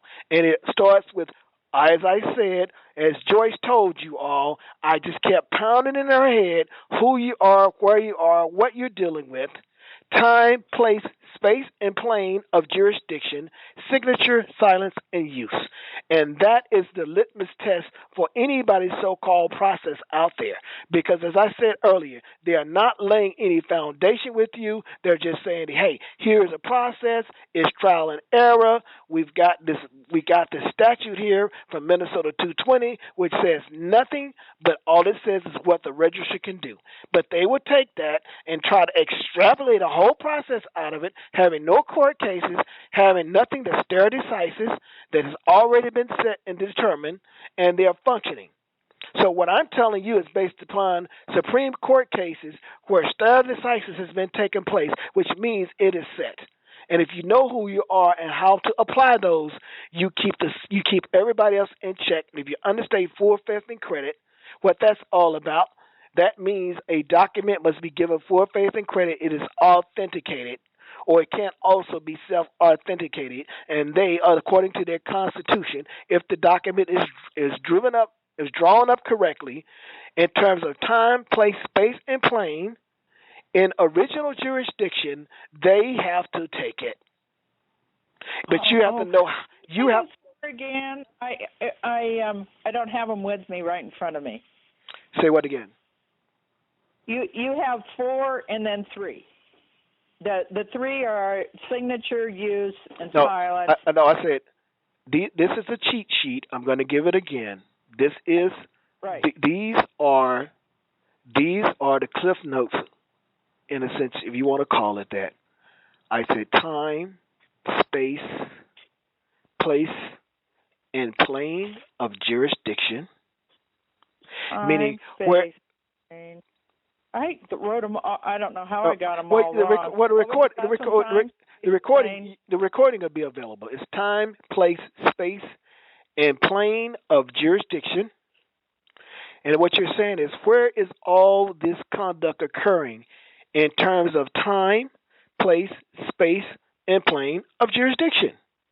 Is all of this occurring time, place, space, and plane of jurisdiction? My mind is not working right. Okay. But time, space. You have the recording, so you can go back over it. And so the bottom line is, so you're saying this conduct, the filling out of this application or the filling out of this form, where is it taking place? Is it taking place in 2015? Yes. Well, that has nothing to do with original jurisdiction. Okay? But we'll explain, but I'll explain it to you. And we want to look at the place. Well, where's the place? Is it occurring on the soil of within the territorial limits of one of the several states of the American Union? Okay, time, place, plane, and under their jurisdiction, which would be in relation to the state's constitution or the Constitution of the United States. That's the plane of jurisdiction. time, place, space, and plane of jurisdiction. So I want to know, once I see that, then that tells me if it's not in my original jurisdiction, and if it's not there, what in the hell does that have to do with me? That system has nothing to do with me until there is a nexus, meaning a connection, or there is a contract, or there is conduct. Conduct meaning signature, did I sign something? 2, did I use something? Or 3, did I fail to state something? Did I go silent? Because when I go silent, I automatically is deemed that I acquiesce to the current law form, which is the democracy. The nexus is a contract. Duh. Exception, a formal objection to the action of the court during the trial of a cause in refusing a request of overruling an objection, implying that... No, I didn't say objection, I said exception. Yeah, exception. Okay, go ahead. So it's kind of saying that you made me a rejection. Okay, a form of objection to the action of the court during the trial of a cause in refusing a request or overruling an objection. Practice. Oh, this is in practice. Just sorry, maybe I'm in the wrong page. Yeah, that's what I was thinking. Yeah, just look up.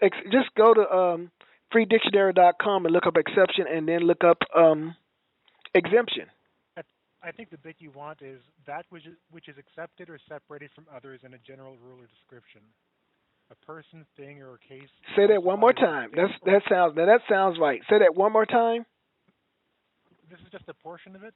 That which is accepted or separated from others in a general rule or description. Stop right there. Stop right there.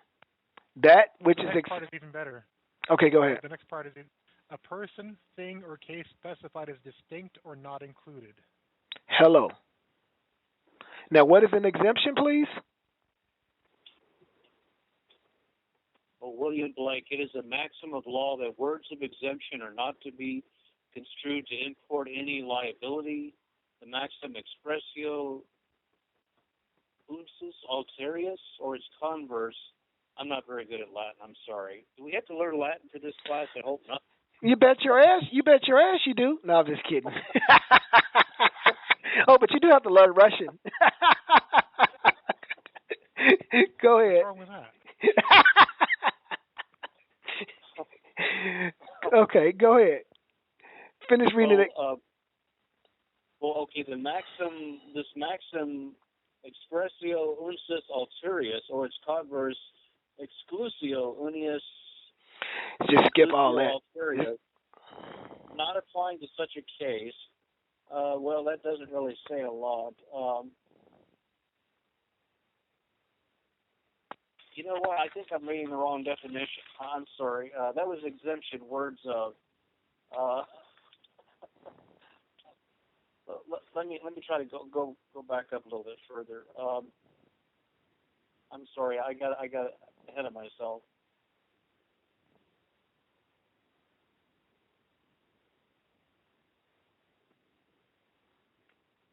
Yeah, it's hard to get to these words quickly. Well, see, and that's why in the class I'll show you how to use Adobe Acrobat 10 and 11, where you could just go and do an advanced search and pull the term right up. Because that is if you have it in a PDF format. If you have Black's 4 for 6 or 7th in a PDF, I'll show you how to do that. So that's why I say these are orientation that show to get you prepped. So when we get ready to start class, you already know how to log on to any meeting or the other place where you do webinars, whatever it's called, GoToMeeting. So you'll know how to do those, and you will have either we all chip in about Adobe Acrobat 10 or whatever, and or you just make a donation to the church, and the church shares it with everybody who's attending class. So therefore, they can't say that a violation of copyright laws and all this because nothing's being sold. And whatever tools we need to take things to the next level, those who continue to go to the class and be a part of it, we just cut the cost and it's nothing. But those are tools that we could use, to take things that increases our learning. Exemption, freedom from a general duty or service, immunity from a general burden, tax, or charge. That's Black's 4. Yeah. Now notice that it said something. Now notice that that term exempt basically it refers to something that deals with taxes. Mm-hmm. Is there any more? It's almost like a license in a way. Exactly. In that it's given from that authority as opposed to something you have by right. Exactly. You couldn't have said it better. I couldn't have said it better because what you're doing is you're making a request for somebody to grant you something, and the only reason why they're going to grant you the exemption is provided that you don't do certain uses, that you don't make certain uses. But the minute you make a use other than what the exemption was granted for, you're in it. So if I make a determination that now that what you're doing, we're going to go back and say, well, you might be grandfathered, but what you were doing from this point on, we deem that taxable, so we waive the exemption. Let's collect the taxes. So how about I told you all to look up, I want someone to look up 501c3, 26 USC 501. 501c3, and I want you to look up 26 USC 508c1 something. What was that again? 26? 26 USC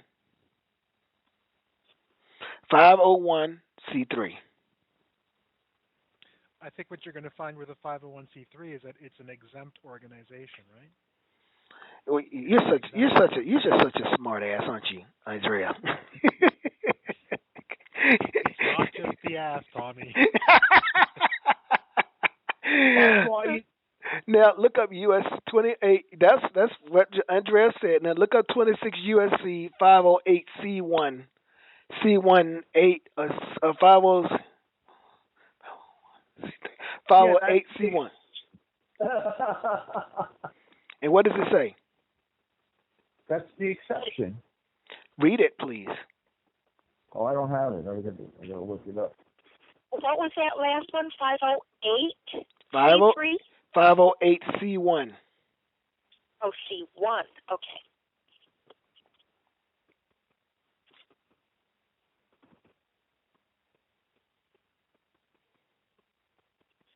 Now, you always make sure to use the U.S. Code and not the Internal Revenue Manual, though, right?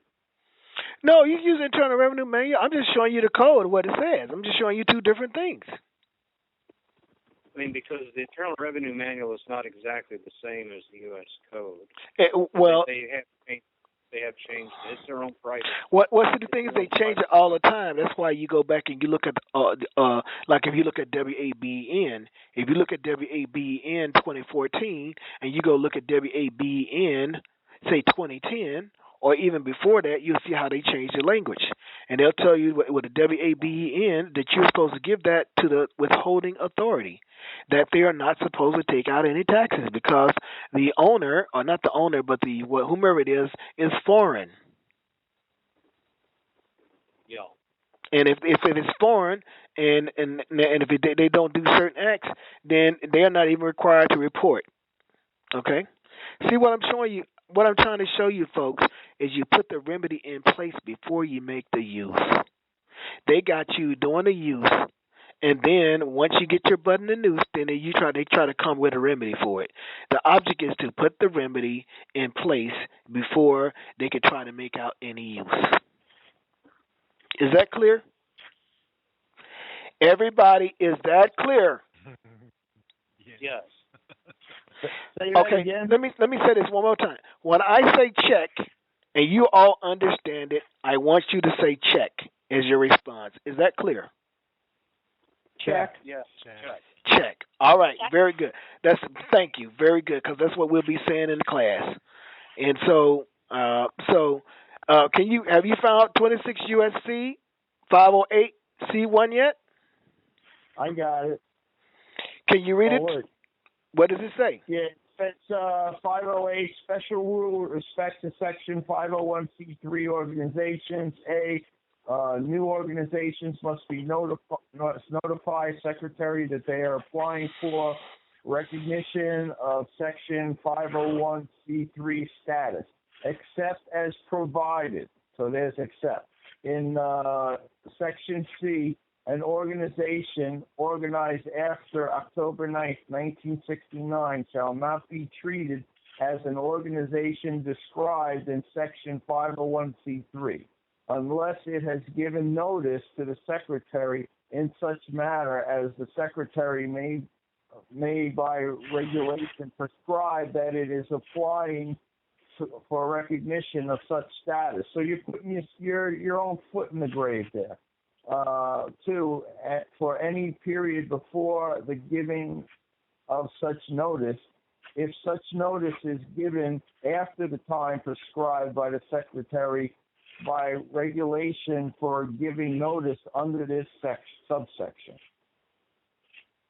Now, oh, that was, part one. And then B, presumption that organizations are private foundations, except as provided in subsection C, any organization, including an organization in existence on October 9th, 1969, which is described in Section 501c3 and which does not notify the Secretary at such time. We're not talking. Notice they're talking about 501c3. We're not talking about 501c3. So keep moving down. Oh, okay. Oh, here we go. The exceptions. Is that what you're looking for? C. Yeah, exceptions. Mandatory exceptions, and it's in red. Subsection A and B. And if something is in red and it's italicized, what does that mean? It means take special notice. Does anyone know the color of black 6? Have you noticed what color it is? No. It's red. Red. Oh, really? Yeah, and it's telling you to take special notice. Okay? So he's describing something there in red, and they're telling you to take special notice. And what they're telling you is somebody's making some noise in the background, but anyway, it's telling you that it's mandatory. Go ahead, finish reading. And if it's mandatory, you don't have to apply for the exemption. You don't have to give any notification. But I'm going to let him finish reading. Go ahead. Okay, 1, mandatory exception, subsection A and B shall not apply to A, churches, their integrated authorities, and conventions or associations of churches, and that A was in red, but B isn't. Auxiliary. It should be not authorities. It should be auxiliaries. Am I correct? Yeah, auxiliaries. I'm sorry. I'm dyslexic. Okay. B, any organization which is not a private foundation as defined in Section 509A, and the gross receipts of which in each taxable year are normally not more than $5,000. Now, what you're reading now has nothing to do with what you just read before. If it's an exception, it's an exception. It's not an exemption. It means it's separated based upon the definition that Andrea gave. All that stuff that you're reading now has nothing to do with the mandatory exception. It's mandatory. You do not have to apply for 501c3. You don't have to have them to do a letter of determination. It's right there in the code. Check. You people don't learn fast. I said check. Check. Yeah. Everybody check. Check. I thought you were meaning to check something. No. Check meaning that you get it. I'm going to say it one more time. Does everybody get it? Check. Check. Thank you. God. Check. Very good. All right. That's what I'm saying. Call and response. I'm a Southern Baptist minister. I need call and response. Yeah, you see, y'all don't even know what that is because if you did, you'd be laughing. But anyway, go ahead. Now, if you are in the republic, you are always an exception to the democracy. Don't you understand? And when you become a part of the democracy, anything you ask for, such as a license, that is pretty much an exemption. They grant it to you. You don't have it as a right. you have it as a benefit or a civil right, something that can be given to you, or a privilege that can be taken away. So if I am, when I'm in the republic, if I am an exception to the democracy, why in the hell would I want to go into the democracy? Hello, check. Check. Roger. Because we're brainwashed. Now, in tonight's call, have I done a good job of making it plainer or more palatable? Do you see how subtle this is? You see, if you just get these little basic things down, they could never defeat you? Check. Check. Very good. Now, we're going to say that one more time. Check. Check. Thank you. Check, please. Okay. So you see, now you can see why I'm hard on. I'm not really hard on those out there that are teaching their processes. I'm just showing you that they're lacking in thoroughness because they're not teaching you foundation. They're not teaching you historically what has happened and why we're in the situation that we're in. They're not covering the very basic things, and it's the very basic things that are killing you. Oh, Tommy, I hope this doesn't sound, I don't know how you're going to take this, but as far as is this kind of knowledge, I mean, this is something that really every American needs to know about. I mean, how could something like this, potentially be taught to people who, I know a lot of Americans, their attention span and the bad education system and everything else, I mean, they're not really taught how to think anymore, it seems like. How could this be taught in such a way that you know what, William, the thing of it is, well, this is how I see it. Escaping the matrix first begins in the mind. Do you remember when Neo in the movie The Matrix, what was he having? He was having dreams and nightmares. And his dreams and his nightmares were being monitored by the men in black suits. They realized that somebody was beginning to think outside the box. And so we must find out who it is, and we must find out who it is to make him succumb back to the system, or we must isolate him where he cannot contaminate the rest of the matrix. So the answer to your question is that they have to have a desire and they have to be seeking this. They really have to be seeking, and and their prayers will be answered, their vibration. I'm telling you, if it says that God created man in his likeness and his image, that means we are creators. We have the power. We have everything that we need from within. And the key to unlocking that power is acknowledging God, whatever you want to call him by his name, whatever. But if you are in submission to the laws of nature, nature's God, if you are submitting, I don't care what you call yourselves, you are all practicing the same thing, and that is submission. The prophets in Scripture told you to obey. They told you to submit. That is the thing. And upon acknowledging and putting and thinking and prayer and connecting to the divine universe, it comes forth. Remember, God created all of the universe and all this from nothing. And if he says you are his vicegerent, or you are his vicegerent, you're his steward, and you are God to the Most High God, then you have the ability to create. But you're not going to unlock the power within until you seek to get centered and have that connection with God, whatever you may call him or whatever your religious belief may be. I'm not here. There's no compulsion religion. You can't compel somebody to do something, just like you can't compel somebody to get in the contract. You got free will. That's why Adam, I think, and Eve were given specific instruction. They gave free will. Now God could have just chastised them, but he gave them free will. And so what was the price being paid for abandoning and rebelling? And that's why we all have to go through this thing that we're going through, so we'll learn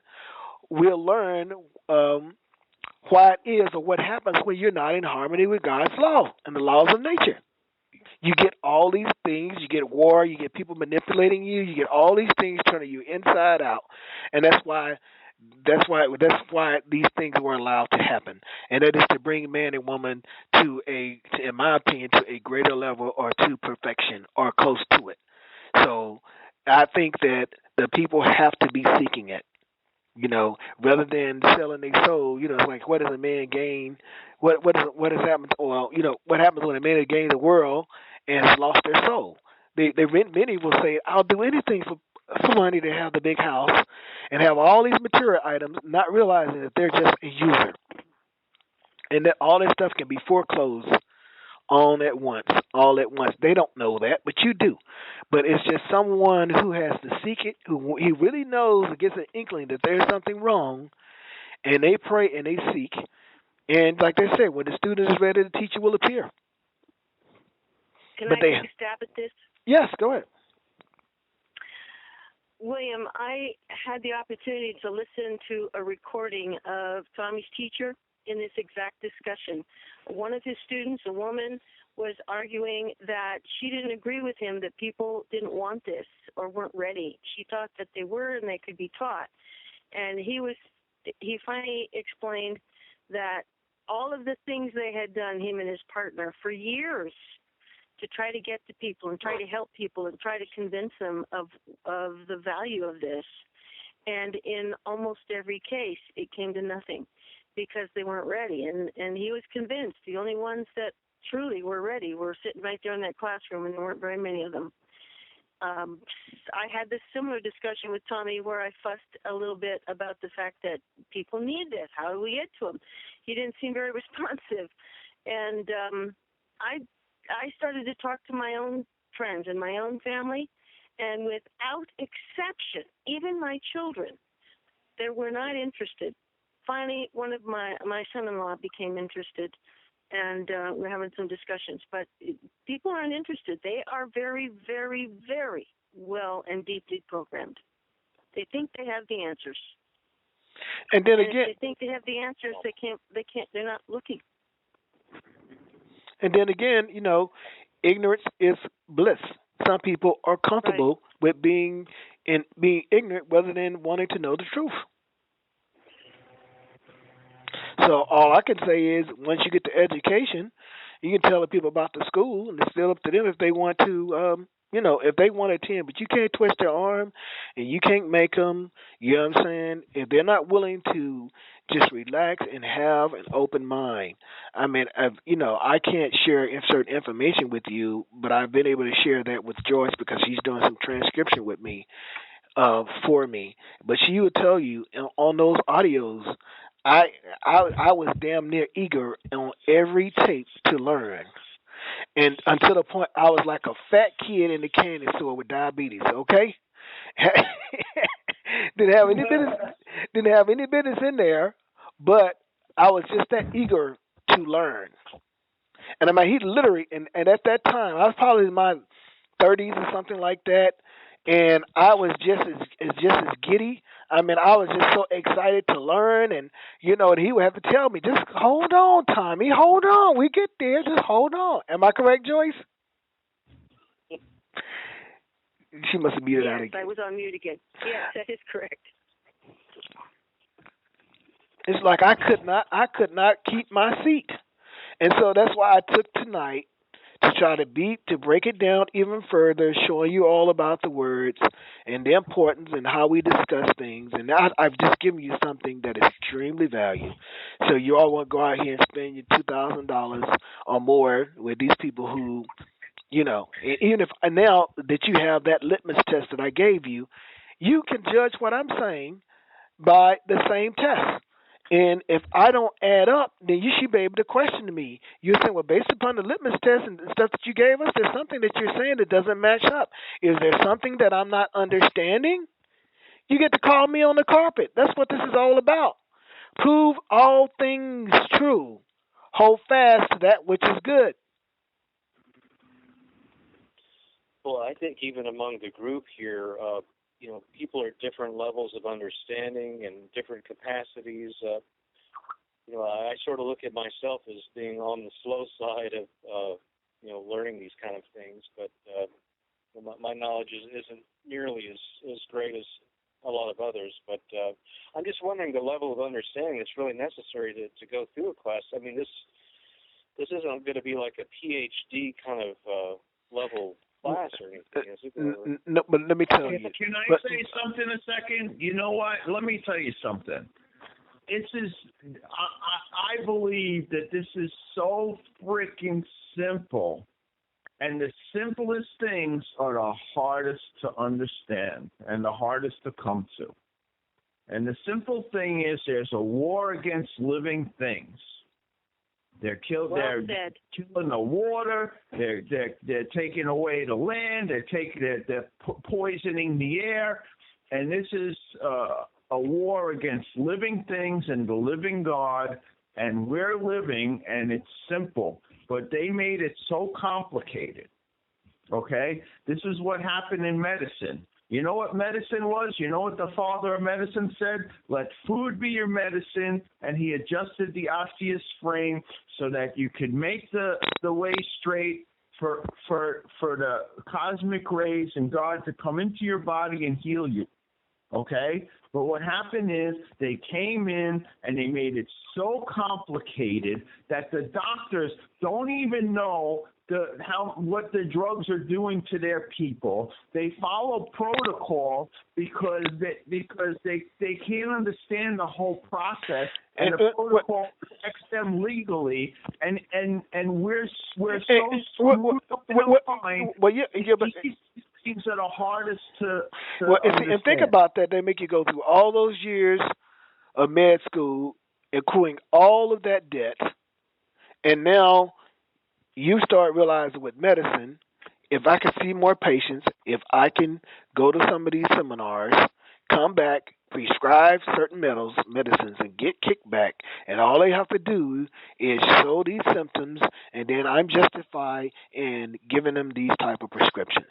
For all of you out there, I don't know if you're familiar with the Nora report, but it goes into the whole history of the medical industry, and it tells you how it tells you about G.H. Farben, which is a German company, and it tells you how it dealt with the Rockefellers and how they made a pact.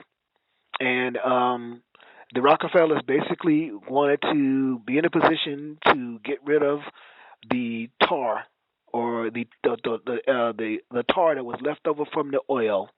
And so at that point, they realized that, hey, we could create vaccines with this stuff. And so they, in I.G. Farben was the one who had some dealings with Hitler, the whole bit.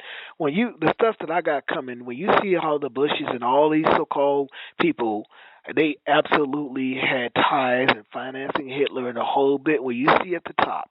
Because, see, I want to give you a comprehensive education. I want you to see not only just what you're learning, how it applies to the legal world. I want you to see historically how they just keep repeating the same thing over. Same script, different actors. Same script, different actors. They just keep repeating it. So if you know what happened yesterday, you can plan today for a better tomorrow. Ain't no way. And see, this is why all you all are coming at me, in a sense, not coming at me, but just like the gentleman talked about the land, just like we heard from Sherry and we heard from Barbara. We were trying to say you want, in a sense, you want results.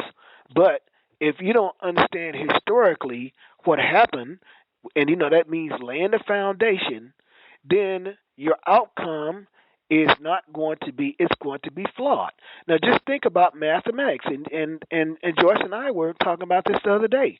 In mathematics, you have the multiplicand, and you have a multiplier, and you have a product. Well, if your product is based upon freedom and escaping the democracy, and you are the multiplier, and your multiplicand is some process that's commercially and democratic based, how in the hell are you going to reach your product? The two just doesn't make sense. You can't get it. So if you want freedom, your multiplicand has to be something that comports with the product. They must have a relation. And if they don't, there's no way you're going to reach that goal. It's always going to be flawed. So what I'm saying, if you know who you are, and if you take that, if you know who you are, where you are, and what you're dealing with, if you take all of those, and it's your hope to be free of her, then you take those elements and you learn those and you master those, you will get your desired product, and that is freedom.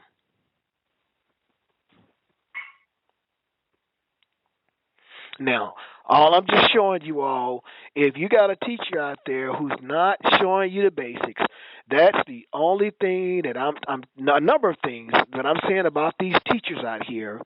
They're not covering the basics.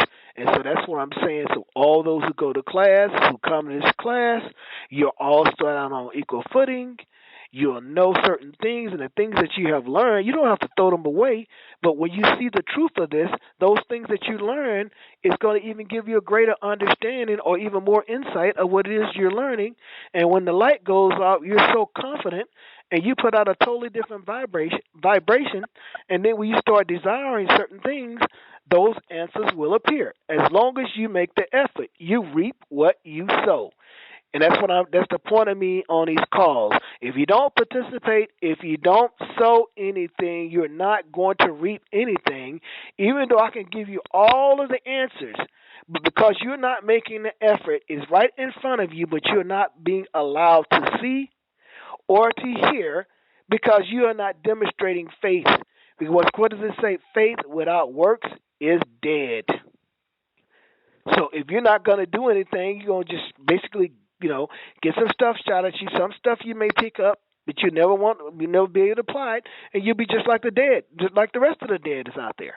That whole system is based upon death.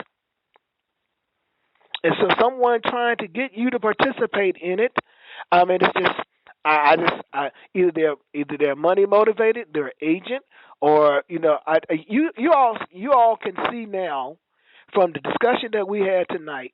If you go listen to this call and the call before or the previous call, and you look at what these people are teaching, and you look at it in terms of time, place, space, and plane of jurisdiction, signature, silence, and use, you will come to the conclusion that it is fraud.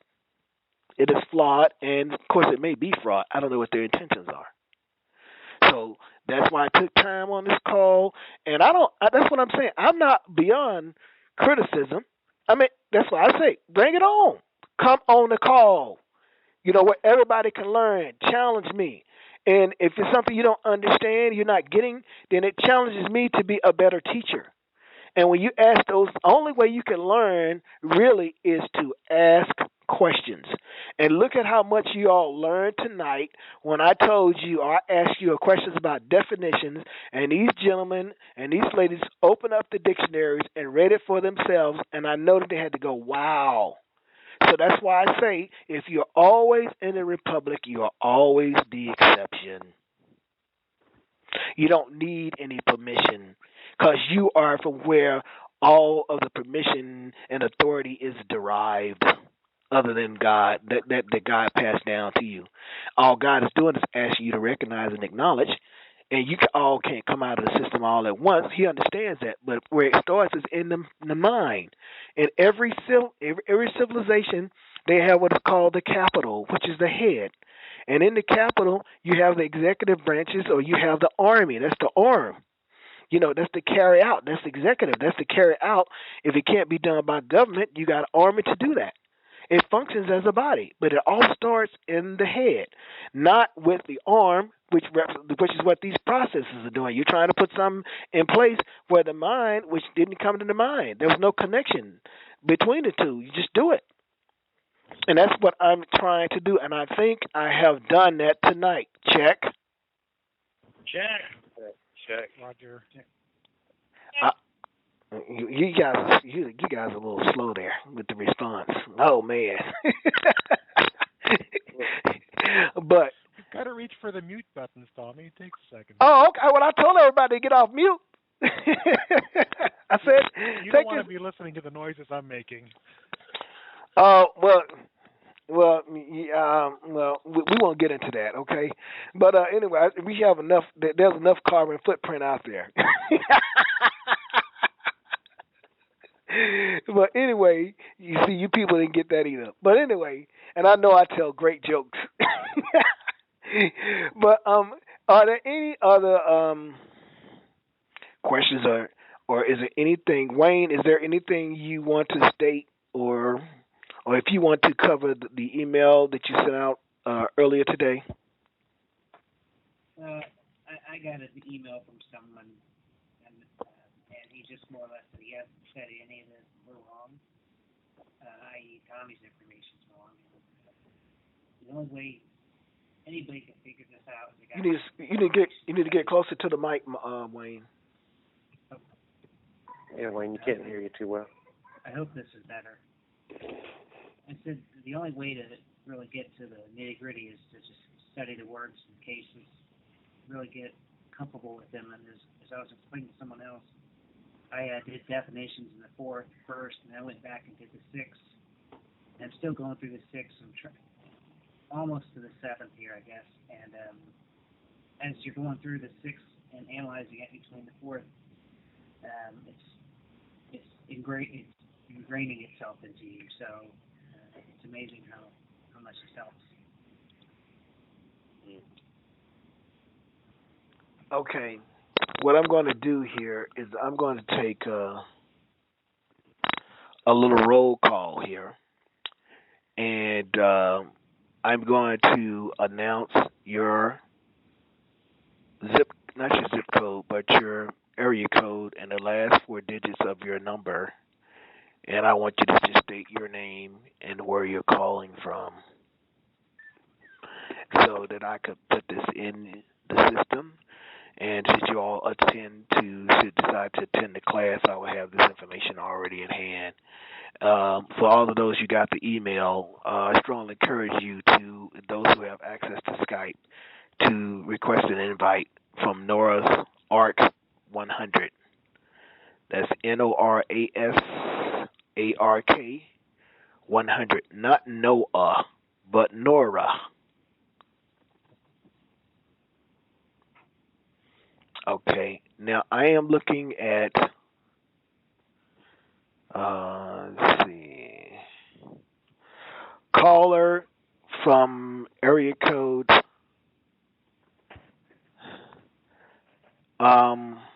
see, let me blow it up one more shot.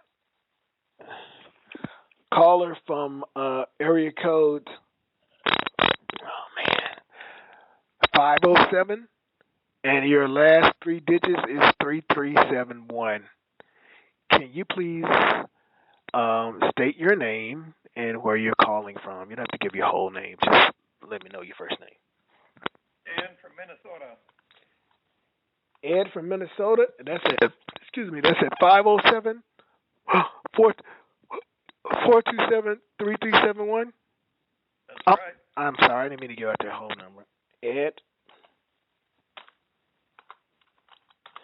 So, Ed, is there anything that you do not understand or you didn't get? Is it kind of making sense to you?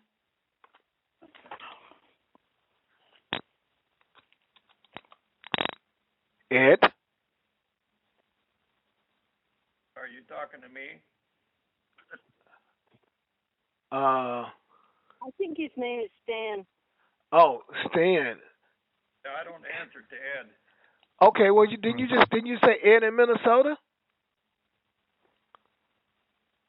I don't think so. Okay, I said, okay, Stan. Stan, you're calling from where now? Minnesota. Okay, I see that. Okay, let me see that. Say, Tommy, we're getting a little static, because you're holding your mouthpiece too close. Okay, is that better? Yeah. Okay. Stan, is there anything that you're not grasping? Is there anything that I have not done a good job or a thorough job of explaining? Oh, I can see a great value in all of these words that you're talking about, that they need to be very carefully defined so we know whether we're public or private. Right, and you'll notice that I said fourth and sixth because they're showing you that there are terms, and terms can change according to time, place, space, and plane of jurisdiction. And one of the things that, just like for instance, biblically, see, at one point, meat meant everything distinguished from flesh. And over the period of time, meat became known as that which was flesh. So you can see that the term is meat, but according to the time and as time progressed, that term meat changed from everything distinguished, that which is distinguished from flesh, to actually meaning flesh. Okay? Now, area code 416, last digits, 4 digits is 5248. Can you give me your name, please? It's Andrea. Oh, Andrea. Wait, it doesn't say Canada. Okay. Okay. Andrea, is there anything that you don't understand, or is there anything that I did not cover? No, everything you said makes sense. Okay. Well, I don't want it to just make sense. I just want to show you that it is fact. See, and that's why we looked up the words. And also, when you look up those words in those terms in blacks, you'll see where there's a case that's cited underneath it to give you an even better idea of what how the word is employed.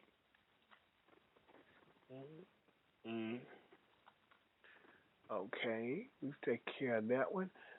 Area code 713-6801.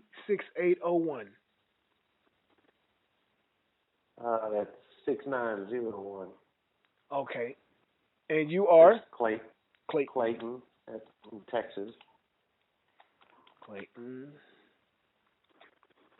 Clayton, is there anything that you want to say, or questions you may have, or something that I was not clear about? Right. No, it's just very specific to the language and the terms. That's something that cannot be overlooked. Okay. So, so basically, what I presented to you and those little processes that we discussed, can you kind of see in the very beginning where they're flawed? Oh yes. Okay. Definitely. Okay. Area code 408 or 480-2728. Your name and where you're calling from, please.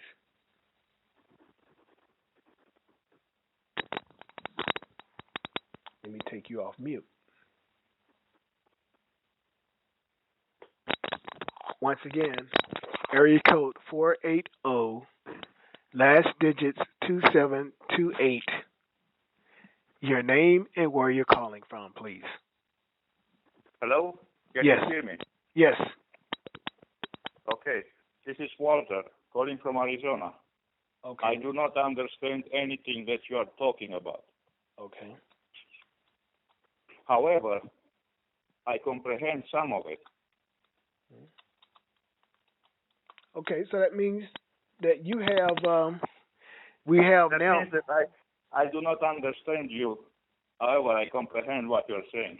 Okay, well, with that, I'm glad, I'm grateful for that. But you now have, there are 4 calls available. You have email, you have documents that are attached there too, and at your leisure, you can go over those and get a better understanding of, a better comprehension. What I was trying to convey here is this: the meaning of understand. So, in other words, we might have to use different words. I understand it. I don't understand. So, in other words, I do not give you any jurisdiction over. Well, understand, but it depends on how you use the term understand. Are you using it as a word, or are you using it as a term? Because when you use it as a word, it means comprehension, and if you use it as a term, depending on time, place, space, and plane, it can mean an undertaking or it is agreed. So, well, let me put it to you this way: is there anything that you don't comprehend, or is there anything that I wasn't clear about that has hindered your comprehension? Okay. Yes, I comprehend most of it. Okay. Yes. Okay. Very good. All right. Thank you. Thank you. Next caller, area code 563, last four digits 9921. Can you state your name and where you're calling from, please? Yes, Dave from Iowa. Dave?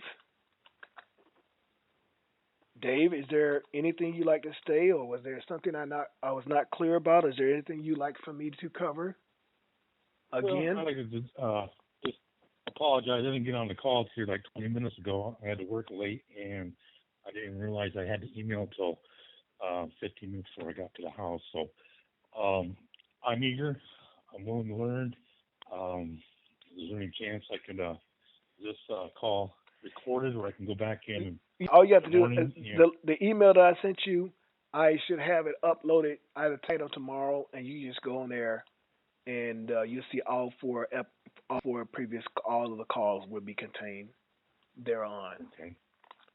All right. I don't have the 6 black, but I got the 4th, and I actually think I got the 9th. I don't know the 9th. Yeah, you can do the 9th. You can do the 9th, and that just show you how things have changed. But I just wanted to show you 4th and show you the 6th, because the 6th is actually in red. It told you something major happened.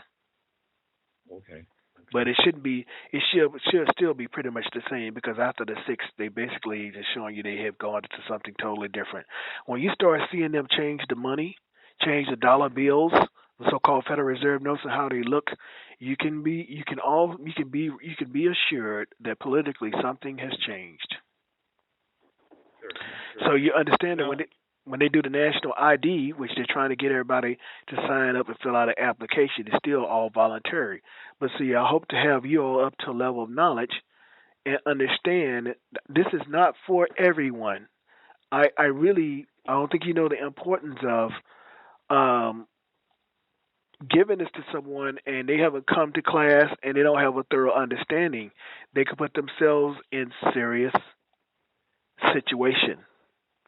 I made the mistake of creating an affidavit for someone, or I tried to help. I have created an affidavit, and because of responsibility that comes along with this, I try to make it clear for that person that what you're saying in here is very powerful. You're not supposed to know this. Okay? Exactly. They used the affidavit, they went to court, and they just found out they weren't making headway. And a friend of theirs, of their mother's, told them, he was an attorney, he told him, he says, your name is basically trash. And it was primarily because of what was contained in the affidavit that I created. Now, he didn't really understand what was in the affidavit himself.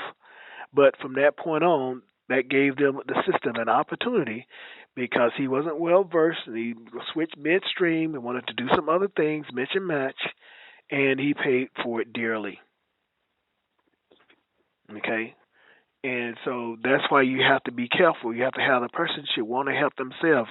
Your thing is, as with me, I don't want you guys going out there saying Tommy DeWayne said this, because that Tommy DeWayne saying Tommy DeWayne did this in front of a judge is not going to be able to do a damn thing for you. Okay? You're not going to get me in trouble with God. I'm just the vessel. I'm just the messenger. So if you need, I can give you the foundation, but if you need greater understanding, you pray for that. I'm telling you what I did, what worked for me. So, you're not going to get me in trouble. I'm not going to rob God of his glory.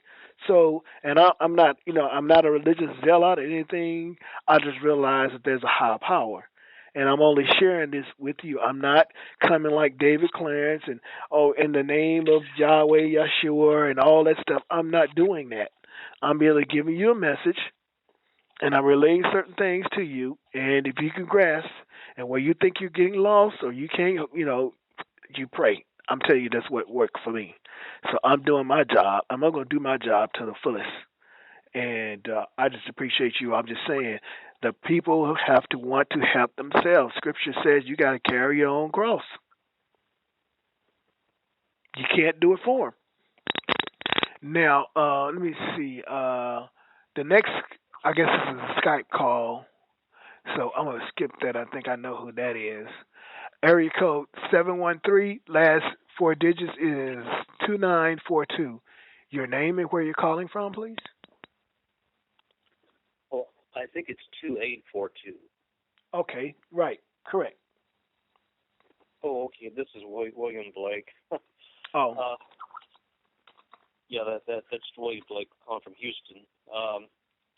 Yeah, I'm really enjoying the call. It's just it is overwhelming. Maybe I am maybe a little bit slower on the comprehension end, but I do need to really try to buckle down on some of these terms, search these out, and really mull them over more, so I can hopefully catch up. Be brought up to speed on some of this stuff. It was a little overwhelming. But see, that's what happens when you have, you have a study group, because one person can take some of the words and look them up, and you all discuss them, and you get it written down. Another couple can take a couple of words and define them, back to six, and you discuss them and exchange. It's just like college. I'm just a professor. I'm just, I have a TA, teacher's assistants. We're going to be given certain things, and you all discuss it with each other, and I'm just going to be auditing. And when I see you all catching on, I'll point you to the next level. I say, you might want to take a look at this. And Wayne will tell you. I say, Wayne, you might want to look up these terms. You might want to look up that. He comes back. He says, wow. He says, this is an education in itself. He says, now I see. So that's what he's saying. He's telling you that he's proving, it's not that he's on my coattail or he's a cheerleader or anything like that. He's proving what I'm saying to be true for himself. He's doing his own due diligence. Yes, absolutely. Just curious about the class schedule. You were thinking what Fridays, Saturdays, and Sundays? Is that sort of what you were? Yeah, maybe, or? Friday, Saturday, Sunday. I'm committing to 2 weeks, and I think that's probably what you need, because there's going to be videos and all that stuff. So Thursday, Friday, Saturday, then we'll have the weeks. I'm not sure if I want to do something maybe on say a Wednesday, and then pick up again Friday, Saturday, Sunday. Okay, and then do something in the week. So that's almost. Like are you talking like in the evenings, like on Fridays? Well, on Fridays, it just depends. A lot of us have to work out here, and it's. Well, that's okay. Well, that's what I'm saying. That's why I gave you all my Nora's Ark Skype. You have my email address, and let me know what the best time would it be. Good to do Monday, Wednesday, Friday, and starting at 8:00, 8 to 11, 3 hours, or I just want to.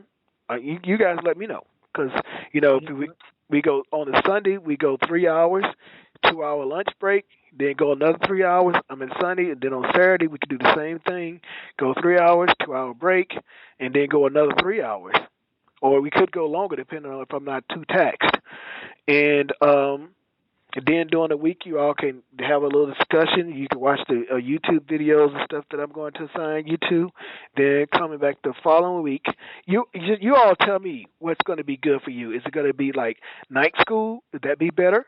7 p.m. Eastern Standard Time or 8 p.m. Eastern Standard Time, and we go for 3 hours, 3 or 4 hours. Or you all let me know.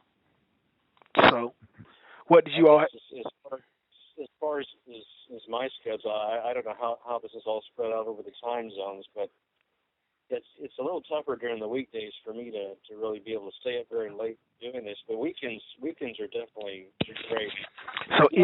So what about Friday evenings? Like maybe like a Friday night, maybe like maybe 3 hours Friday night, and maybe 6 hours Saturday, 6 hours Sunday. Yeah, something like that. That might not be okay. Bad. Or even longer on Saturday and Sunday. Maybe, I don't know. How about a class Saturday and Sunday for X amount of hours? Then the week you spend after those classes, people get to talk and share ideas, watch videos. Then another class Saturday and Sunday next weekend, and then the weekend talk, and how do you want to do it from there? Yeah, so you're saying, I think 6 hours, because 8 hours would tax me out 2 days in a row. Then you have the week, we can go Saturday and Sunday, and then you have during the week to communicate, watch the videos, we come back Saturday and Sunday again. And if I think you're getting it, so that's 1 week, and we can do that like that for 2 weeks. I think we can do that. That works. So then the people are available. But, I have to find out how many people are, how many people are willing to give up they're going to the movies on Saturdays. I'm competing with something very heavily there. Screw the movies.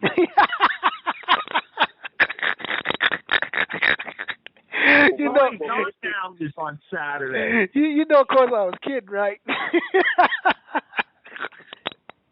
Well, basically, like the other man called in about working real late. I'm kind of like that sometimes as well. It's I'm doing about 12-hour days for 5 days a week, but weekends are generally free. But I don't know what other people's schedules are like out there. So we can set up for Saturday, Sunday, go 6 hours, maybe a little longer. Depends on how I feel. Then we have the week to I give you guys through the week to develop questions, to digest, to look up words, to communicate, and then we'll go again. I'll continue with I'm not really going to address your questions. You just keep the questions. You all take them up, and you all can get together and set up a frequently asked questions list so everybody could learn. And then I'll continue with my presentation next Saturday and Sunday. You guys can, then that week we can address some of the questions that you developed from the week before, and then that final Saturday and Sunday,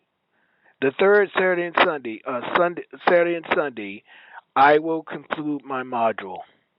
And after that, let's say maybe on a Wednesday or whatever, we can discuss anything else, and everybody should kind of have a foundation. We'll let that digest, let you all work with that, and then before we go into the next module. But under those circumstances, and I hope you all respect what I'm saying to you, those who haven't attended classes and haven't set up a foundation, this is not for them. You can put them in a real pickle. Because what I'm telling you, those people who have those attorneys who are not in the know, who are not of those 10%, cannot teach you what I'm teaching you.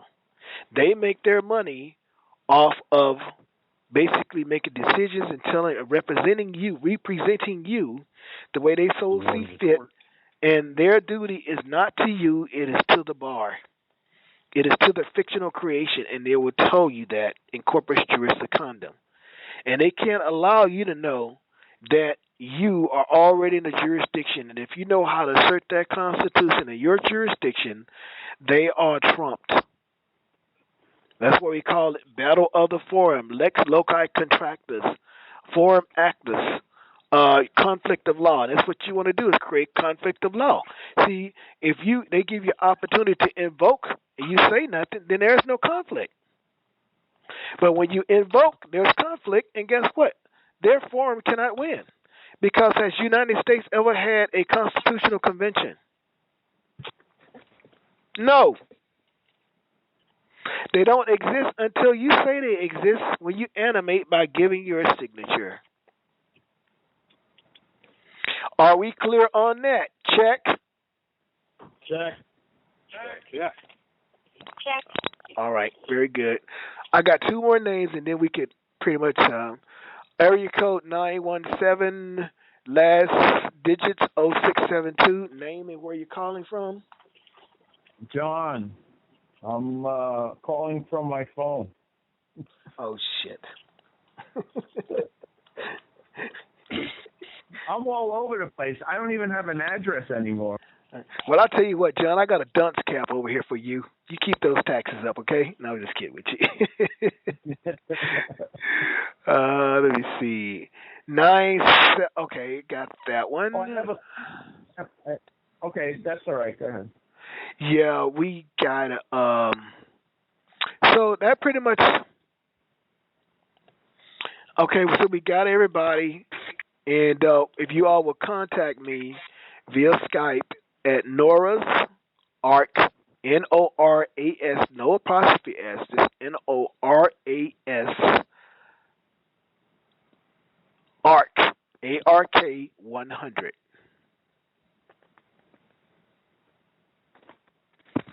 Now, I don't want now before I end this call. Now, I don't want to have any reports from Wayne that he received emails, about people being disgruntled. Now, I'm saying everybody agreed that. I mean, so far of the survey that I've taken, everybody says they pretty much grasped what was being said. So, excuse me. Go ahead. Okay, cool. This is Tyler. I'm actually friends with John, who just was the last one called with. He invited me to the call by sending me an email. Right. And I'm calling from my phone as well. Right. Okay. No, I'm calling from New York. And I appreciate your wanting to focus on the foundation and teaching people definitions. I believe it's very important. I would agree with you that a lot of people overlook this stuff and just jump around and copy paperwork and get themselves into a shitload of trouble. Mm-hmm. So I would agree with you. But Joyce is going to tell you it's way more than definitions. That's just the first part of it. You haven't really begun to see what else is to come. I'm just showing you what's crucial, that's necessary, so that we can communicate. But there's stuff that's coming that's going to blow you away. I'm telling you, you're not going to receive an education like this. And I'm telling you, and I say this because I know it. I have, and George can bear witness. The man that taught me sat in those elite circles, and I don't know if many of you heard of Walker Todd and all that stuff. He used to be an attorney for the Federal Reserve Bank, and he's the one that requested my teachers show up and they ask him questions, and he told my teacher, he says, yes, they told me to answer any question that you may ask. And he basically grilled Walker Todd, but you have to have that language in order to communicate on that level, or they won't talk to you. So I'm telling you what I know to be fact, that this knowledge that you have is only known to a few. And when you heard Franklin Delano Roosevelt say, and you guys have heard me say this, and you need to look it up again, because in the Matrix, when it first came on, I don't know if many of you caught it, there was a book, and the camera sped hurriedly by, and it said simulacrum and something else. Similarity, but it was saying basically the appearance of reality for reality. And when you look up the term, the appearance for reality, the appearance of reality for reality, put that in quotation marks, and you do a Google search, and it'll take you to Franklin Delano Roosevelt, and he's telling you what they're going to do starting in 1933. Now, none of these characters, in all my years of studying Winston Shrout, Jack Smith, and a couple others out there, they have never, ever mentioned anything to that effect. And if you don't understand that that's what they're saying, that everybody has agreed to be in the democracy, no one has said anything, no one has made any declarations, no one has created the proper identity documents that we must give full faith and credit to. Okay? And they just go and get our driver's license and they say, this is who we are. We pledge our labor. So even if you haven't done anything, it's about control. Because they can come and they feel if you're in their jurisdiction and charge you, and you get an attorney who does not work for you, he works for the king. That is, the court comes first, and we know where the court comes from. You look at that term up, and we know that the script is already written for the person, which is the fiction, to lose, and then they get you to go before a U.S. citizen jury who doesn't know jack crap. Don't you understand? You're going to pay, and you may go to jail. It's a system that's set up to rob you. That's why they went to the Federal Reserve note and they started removing silver and specie. Because if you use silver and specie, you had allodial title or title in allodium. You had full and complete unfettered title, all right title and interest.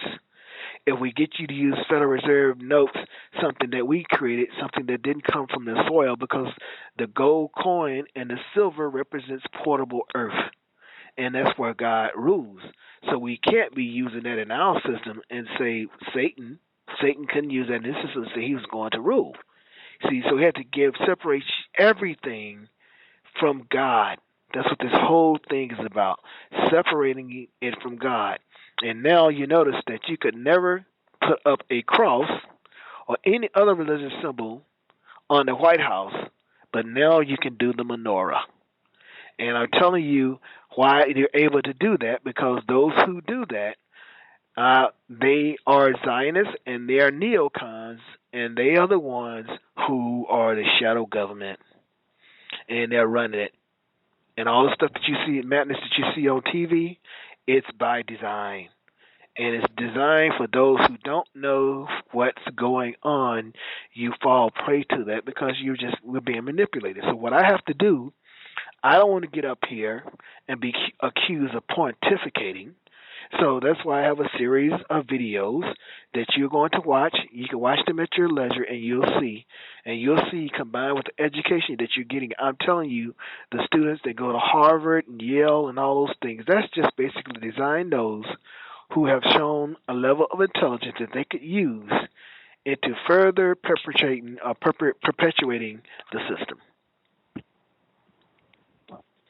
They're not getting what you're getting, because they if everybody knew what you're learning or you're going to learn, they couldn't rule. So they have to hide it. They have to think about this. There's a circle, and within that circle you have a diameter. So the objective is that circle is your thinking. So if we can control the diameter of the of the thinking, which is the circle, we can control the circumference. Let's put it this way. In a circle there's a diameter, and the diameter determines the circumference is determined by the diameter. So in other words, he who controls the diameter of your thinking controls the circumference of your actions. So we must keep you dumbed down. We must separate you from God. We must create an environment like Sodom and Gomorrah. We must kill the water, kill the earth. We must kill everything, because that's what we are about, is death. We want to basically wipe out as much of the population as we possibly can. And so that's what's going on. So what's happening here is now, I come along, or others come along, and they try to expand that diameter, or they try to take you and where you can use, or start trying to at least try to use the 95% of your brain that they say that we don't use. They say we only use 5% of our brain. Can you imagine? I mean, I don't have to do any scientific studies. I just know that if I were able to use the other 95% of my brain, there ain't no telling what the hell I could do. So that's why they make a conscious effort to keep you only using that 5% of your brain and keeping you distracted. What you see on television, what you hear in the music world, it's all a big distraction. It's all. I'm sorry, my was too close. But go ahead. I'm sorry. Okay. So if I may, maybe because I got a couple of emails about this call, last call, whatever. Maybe I overlooked it, and if so, I apologize if you have to repeat yourself or if people already got this. But I'm just curious, what's the syllabus, if you will, for the whole course? Because you said in the beginning, I cannot for this module. Here's a syllabus: who you are, where you are, and what it is that you think you're dealing with. And in there, of course, we cover terms, and there's source materials, there's diagrams, there's other articles that we'll be covering. We will even cover some of the paperwork or documents that was submitted by those who were supposed to be the so-called gurus at the time, and then let you see it for yourself. You tell me what you see. Right now, it is just so much information that I have to put it together. I have to determine what I want to do because it is a lot of information. Okay. And but right. But I'm just. I just want to know respect. Like I really, I just want to get across. I'm saying this in a respectful way because I really resonate with the way that you're talking and the stuff that you want to present. But this is just a question. You can say yes. You can say no. You can say whatever. But I just have 4 questions. I'm going to ask like 1 or 2 at a time. Let you answer them, and then so forth. I'm curious with your level of knowledge and saying, you're doubting a lot of the other gurus and so forth, and I agree with you. Well, I'm not doubting them. It's a proven fact that they're flawed, and I just showed you why. Okay. So then, so you're overtly saying that this one and this one and this one are flawed, and that's well, I may agree with you. I just want to know, number one, can you get people out of jail that are serving sentences for years using what you know? Number 2, can you win money for people who have been in prison by proving their sovereignty, getting them out of prison, them having them sue and win money? Number 3, can you erase people's Social Security number from the system because it already exists if they've already applied for it? Can you reverse that so that when cops look you up or whatever, there's no social? And then number 4, what is your greatest success in helping people with this information that you've learned? Okay, let me ask you. First of all, it will be for someone who's already in jail, who's done something. Number 1, go back to the premises. Go back to the very beginning. They're there because they volunteered, and there is a judge who made the statement. I can't think of his name right now. In one of the cases, I think it was Judge Bork. Yes, he says the people are there by their own voluntary consent because they were unaware that they were being offered a contract, and they had a right at that time to say no. And if they knew who they were, they could invoke who they are, which is one of the people of the several states, and invoke the Constitution on the so-called party, basically by telling them, this is who I am. I'm show you how to say who you are, and you're saying that I'm the beneficiary, you're the trustee. What damn rights, who the hell are you, and what does your statutory jurisdiction have to do with me? I don't consent, I don't volunteer, I only contractorial to the United States of America, and I hereby at all times claim, retain, and invoke all rights, powers, remedies, immunities, and defenses. You need to look those up. Rights, titles, powers, remedies, immunities, and defenses. Those are your private rights. You have certain private rights that are given by God that cannot be aliened, and they can't take it away from you.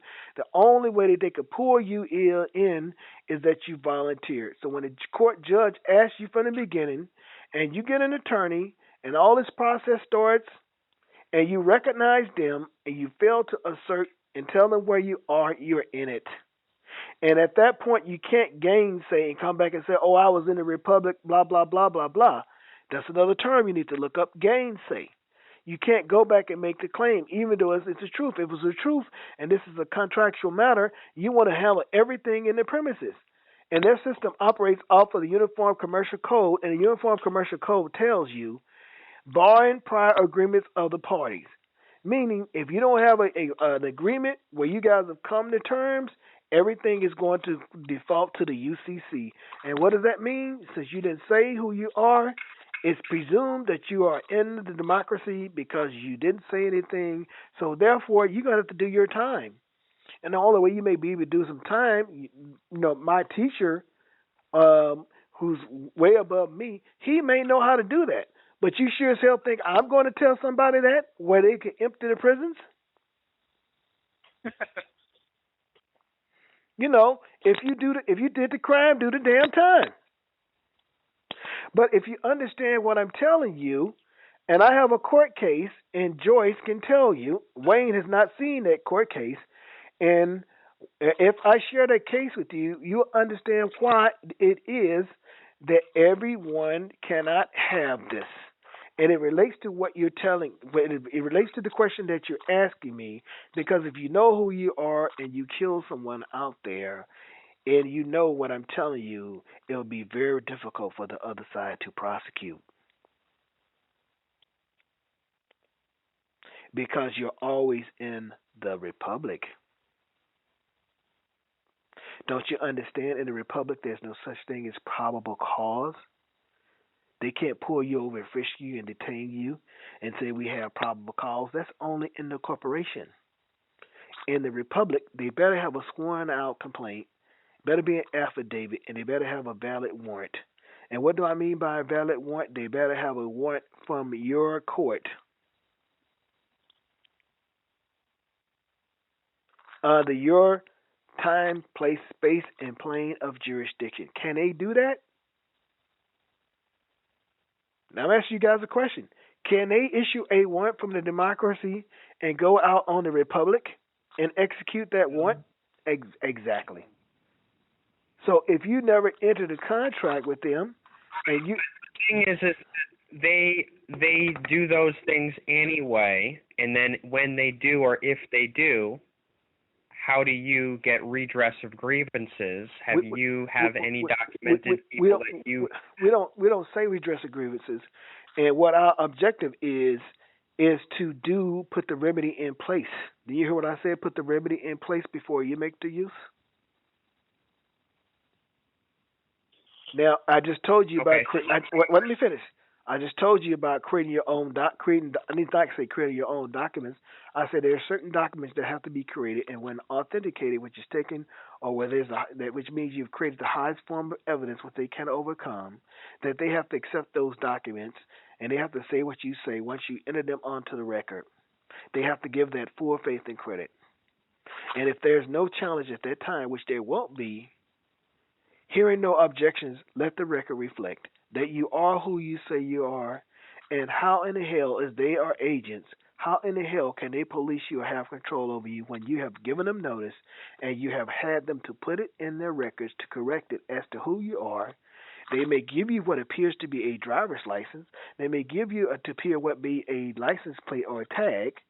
But when they run those tags and they run that license that you have, or if we get the American National Passport, okay, and they see that, they do not touch you. So you can't get to that point until you know who you are, where you are, and what you're dealing with. In order to be able, you have to know that before you can even create the documents. Everything is based upon time, place, space, and plane of jurisdiction, signature, silence, and use. So if someone's in there, I'd be lying to you to tell you I would even venture there. I would even go there. Because in order to do so, I would have to be entering territorially. So I can't go there. And I'm not trying to give this. That's why you won't hear me. That's why I say today, I could leave this call. If no one attends, if someone chooses not to attend the class, I don't have a problem with it. Because I'm saying, God, I've been carrying that burden around for a long time. I've been like Jonah. I've gone through great consternation as to what I want to teach it. I followed your instruction. I put it out there. Hey, that's all I can do. And who the hell do I think I am? Hell, if Jesus only talked to 35 people, at the most 35 people, which is history, and they didn't listen. So who the hell am I? Who do I think I am? Why should I take a heart when I'm telling folks that they don't listen to me? You see, I'm just there to do it. So what you do with it, but the thing of it is, and that's why in their system, believe it or not, by a person being placed in jail for 3 life sentences, that's what you call limited liability. Whereas if he were in the Republic, he might just be put to death. Total liability. Now the second question was, what was your second question? First question was, can you get about a jail serving a sentence? No. No. Second. And I wouldn't even entertain that. Go ahead. Because what it would require you to do that, see, remember what I said? Going back on that one more time, every man has to carry his own cross. You must be able to demonstrate your political will. And I can't do that for him. You see, he must be able to do that viva voce. out of his own mouth. He must be able to express his will. I can't express his will for him no more than I can express you guys' will. That's why I'm giving you the tools to express your will, to make a declaration. And when you make that declaration, you need to look up that term declaration because you're announcing something. You are creating documents. You are doing these things. You're letting the satanic world know I'm with God. Now, yeah, they may kill us. That may be the case. And that may be the case. But then again, when they kill those who have agreed in their allegiances to laws of nature and nature's God, laws to God, then they're in God's jurisdiction. And according to what I understand, what I've been told, all it's going to take is 300 of them to kill 300 of the righteous, and God is going to deal with their ass. It ain't going to be no turn the other cheek. That's not what he says. He always gives, according to what I read in Scripture. I could be wrong.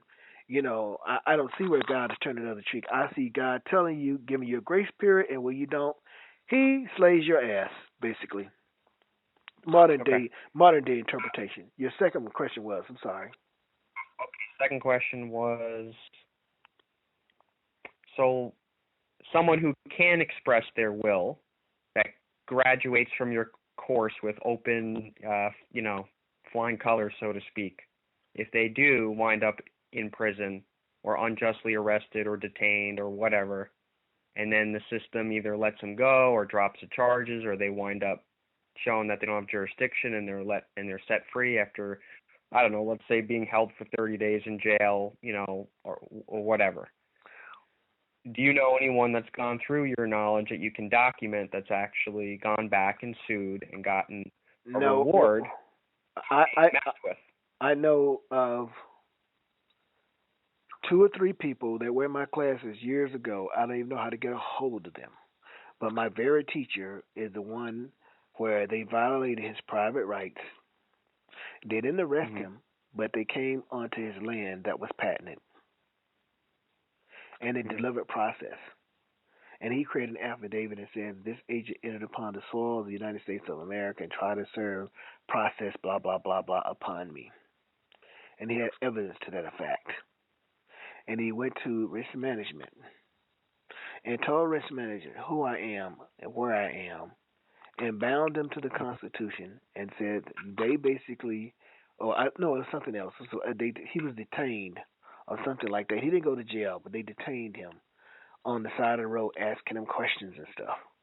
And so when he went there, he had evidence that was done, that they pulled him over, and he says, I was on the soil of the United States of America and the Republic and its agent, exceeding the insular jurisdiction of the United States, entered upon the soil and tried to enforce their legislative, statutory, commercial enforcement system upon me. Now, he took that and he told risk management there's 2 systems. And he says you could just hear silence all on the phone because the guy in risk management knew that he knew what the hell was going on. And he said at that time he didn't understand, but I think he got maybe like $150,000. And he said if he'd have known more, he would have asked for more. But the bottom line is risk management or the whole state of Washington wouldn't have anything to do with him. Because most of the judges that were sitting there, he had gone to school with him because he was an econ professor.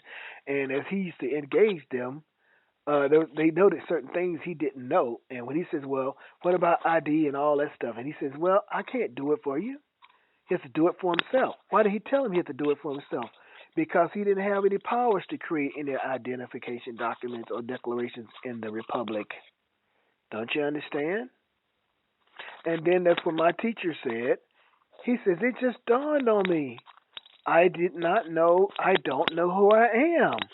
And the judge just smiled, and he knew from that point on that it was going to be a different set of events for the man, for my teacher. And so that's what I'm telling you. When you know these things, they understand that you are sovereign. You do these things. You have the power to do them. And when they're authenticated, they must bow down. So, in a sense, if the objective here is to lay the foundation, no, I have not done this. To answer your question, no, I have not done this with a whole lot of people. Hell no, I would have done it with a whole lot of people who haven't laid the foundation. There's only been a few, and Joyce can tell you from which when she's observed on the audios, maybe 7 of us was in the whole country that knew what the hell was going on. And I would not go out here and try to do this for someone who has not gone through the class. I won't even no, I don't have to do that because they'll be basically equipped and know how to do that for themselves. But when they're violated, I just told you about diversity. I told you about those people who are in the territories and those who are on the soil. And whenever there was a controversy, that the sovereign could always go into court under diversity. And once he invokes who he is and his law form, he would basically place the suit. And the judge would not be using statutory jurisdiction to make a determination because once you understand what nisi prius court is and what a court of record is, which is something that we'll get into, you understand that you can't lose. So you can go out them that way, or you can go to risk management. Risk management doesn't want it to go to court because they don't want the cat out the bag. And when you go to risk management and you prove your case, you have it there. They know that they too are under oath, and they must protect you. Right. Well, let me ask you this: if you go to a court, if you bring your case in a court of record and you get a judgment against them for whatever dollar amount of injury that's worth, do you know anyone in the world who's ever monetized that and gotten paid on the judgment? You talk about monetize. We're not doing it because when we get to that court, when we talk about nisi prius court and a court of record, and you get a judgment, it's not going to be in a note. See, that's where you have to say basically you want to take that settlement. You want to do. It's kind of like a treaty, and I'll explain to you in terms of because if you do a court of record, and I think his name is Bill Thornton, he does some stuff out there, and he's pretty much on point to a certain degree. I think he's pretty much on point all through it. But there's certain things that you can do, and you don't really even have to go into the court. Once you say who you are and you point certain things out, you can show that they have already breached. And so you can just basically tell them by international treaty, because you're international to them, that they can pay you in X number of dollars of Federal Reserve notes, and if they wait later, it's going to be more. Because remember, if you can show where they detained you, they came on the soil, and rob you of your locomotion or interfere therewith or rob you of any of your other personal rights, they just committed treason. And so if you need to go in court, you just laid it out, and they have a problem. Right. But we try to put everything in place beforehand. And just like there's only a few people, there's like 2 people, maybe 2, out of the years that I was taught, and the number of people that attended class, there's maybe 2 of us, and that's my ex-business partner who's in Hawaii. That we're probably about the only ones that stuck through this and carried out and know exactly what's going on. So you can see, to ask your question, no, there's not going to be, because look at how much hell that I'm catching with just this basic stuff. Can you imagine trying to get others on this level? Please, it'll be suicide. And what was your other question?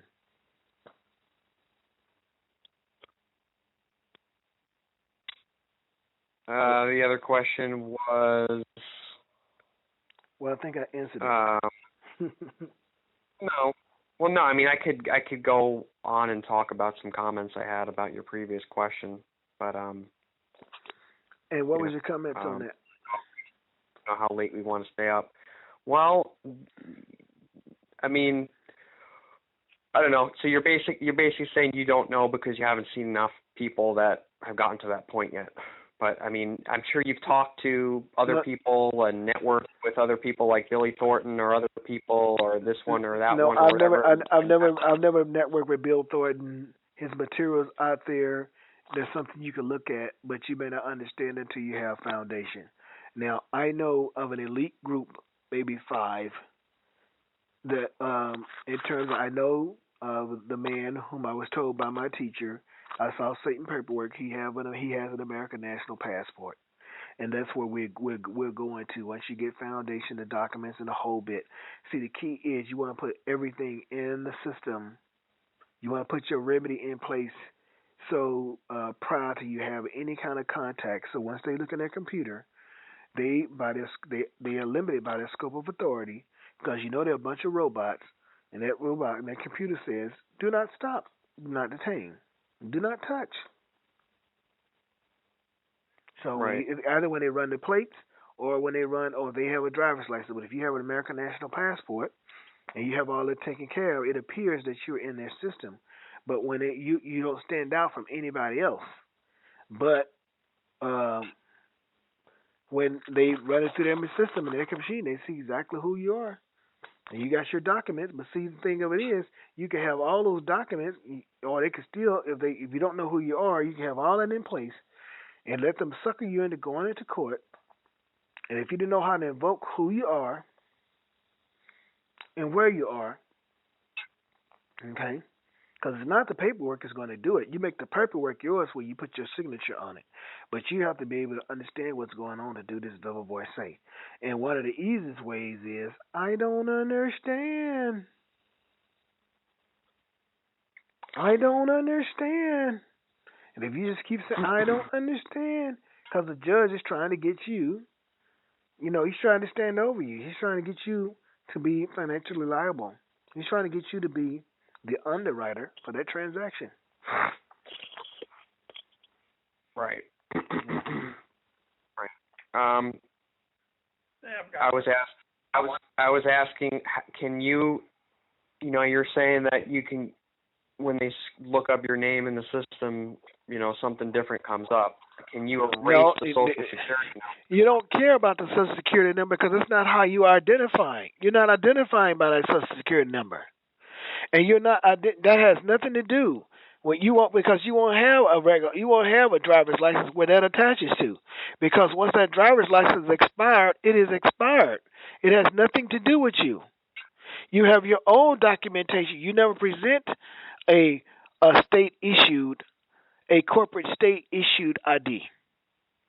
Right, but what about a situation where it's not traveling on the side of the road? Okay, the government has your Social Security number in your name. You're saying it's not your Social Security. It's not your Social Security number, and it's not your name. You're not identifying as an all-cap person. You're not identifying as being a surety for an all-cap person. You have your documentation that say you are one of the people of the several states. You have a right to determine your political will, meaning your political affiliations. And if you're saying that you are one of the people and you have documentation and you have made a declaration and that they know it, they cannot force you into that system. And plus, when you got it into the computer, as that's the way in which it should be done, that number is going to have nothing that you're going to negotiate, has nothing to do with a Social Security number. What don't you understand? If you want to win the game, the winning move is don't play the game. And that is not identify somebody with a Social Security number. They have to get you to say that. But if you already got that taken, even if they had it in there prior to, when you go and you learn how to do this and put it inside the system, they got a problem because the computer's going to tell them, don't touch this person. Don't engage. Can I say something on this? Yes. They're operating on presumption. We can hardly hear you, Wayne. I don't know if your mic or volume is up. We can barely hear you. They're operating on presumptions, and if you grant them any information, their presumptions become evidence against you. Now, next question. Well, that's an okay answer, but if I know how to erase Social Security, no. Go ahead. I'm sorry. Okay, and respectfully, that's an okay answer if there wasn't a way to erase the Social Security number and have them never even punch it up ever. But if I know how to do that, they're not going to because there's no Social Security number can be affiliated with anybody's in the Republic. Don't you understand? Time, place, space, and plane of jurisdiction. Right. It's not even about erasing that. It's never going to appear. That has nothing to do with you. who's given them the That's what you believe, but that's No, not what they believe. No, I'm not telling you what I believe. I'm telling you what's correct and what's in the system. This gentleman is dead now. I'm telling you. You never heard you argue with me, but you haven't heard the three previous conversations where I said there's something called a Law Enforcement Information Network, which is just like TRW. They are responsible for having the correct information in there, and if you know who you are and you created the necessary documents and make the declaration, you tell them to put it in their system, they have to accept it under full faith and credit, or if not, it's treason. They have to put it in their system. So when they see you and you got your documentation and you're saying this is who I am, there will be no Social Security number attached there too. Because all of the counties, all of the systems, all of the state troopers are attached to the the lien system, Law Enforcement Information Network. All of those corporate counties, all of those corporations are connected to that, and the one above that is NCIC. But that's mostly international. But we're talking amongst the UCC administrative jurisdictions, administrative agencies of United States. They all operate according to the lien system, which is ran by the state troopers. And just like you have a right to correct so-called information in a credit bureau or that's considered to be damaging, there's also on the statute that if they're presented with proper information, they have to make the correction and put it in their system. If not, they can have the shit sued out of them for messing with one of the sovereigns on the soil. That's a huge no-no. Tommy? Yes. Tommy? I've got a question on this specific, and I do want to give this gentleman a couple examples on the Social Security. Since I opened up a bank account without one, I actually opened up two, not using a Social. Also, there was another example on, say, a call. They would ask for the Social, and I just tell them I don't use one, I don't have one. And then after they ask it a couple times, they will continue to process the information, whatever business you're doing. But my question is, I would like to know the do not detain and the information that you're talking about putting into the system, the lien information and the documents that is going to be created. Is that going to be within the first module? That's very important. No. We will touch on it. You got so much more to cover before you even get to that. Okay. Listen. When the classes begin, you begin to see certain things start piecing together. I will say things over and over again that you need to pay attention to. And there will be cases that are mentioned that will go toward identity documents and it will go toward declarations. Because what you're saying, remember, the declaration, what did they do? Wasn't there something called the Declaration of Independence? Yeah. Okay. So if the United States did it, don't you have a right to make a declaration as to what your political will is and that you have a right to use common law? You have to do all of those things. And once you have enough foundation to create those documents and they've been created and they've been authenticated and you've created the highest form of evidence which the other side must give full faith and credit to, what is there? There's nothing else pretty much to discuss. You are sovereign. And that's why I got to spend time on teaching you exactly what sovereign means. Okay. It means supreme. It means supreme, nothing higher. I want to do this wholeheartedly, and I know that God creates everything. Where's the funds? I just want to be able to come to fruition with this training, this process with you, with where I'm at financially. I mean, I don't know how else to ask. How can I reach at least a point of safety in my own mind and heart and practical application, other than living with what I know now and just the documents is part of it, but the documents is part of it, but the documents don't mean jack shit if you can't do it, Bill voice. Well, I realize that, but it's all interconnected. Right now, I feel in my heart they're either going to keep me or they're going to cut me free. So far, they've been cutting me free, and I've been blessed. So whatever it is that's been happening in my life, I consider myself blessed. But I still know that there's still a piece missing that when it's implemented, I will have more. Here's what I'm going to say to you all on this call once again. Go back and thoroughly listen to the audio because you heard me mention things like certificates of nationality. You've heard me mention certificates of loss of nationality. You've heard me talk about expatiation. You've heard me talk about nationality. All those words that you need to look up. And your questions, the answers to your questions is contained therein. That's what I'm saying. When you have certain things come out of my mouth, don't wait for me to point it out, to look it up for you, to give it to you. Go to Black 4th. Go to Black 6th. Primarily, we want to stay Black 4th because you'll see court cases. And then you can look up stuff on Wikipedia to get an even deeper understanding, and you'll see where these things are going. Okay, Declaration of Independence is what the United States did. They basically, their identity is that, hey, we are a republic. We have nothing else longer to do with England, and we're making this declaration because it speaks for the future. It is never our intent to be a colony or subject thereto. And then they went to war, of course. But the bottom line is, they tried it when they went on the battlefield. They talked about, there was a letter that was sent to George Washington, and on it had George Washington. And George Washington's response was, it doesn't say General George Washington on there. And he knew that the other guy couldn't say anything because if the other guy would have said anything, he would have recognized him as being General George Washington, and in doing so, he would recognize the United States as being an independent nation.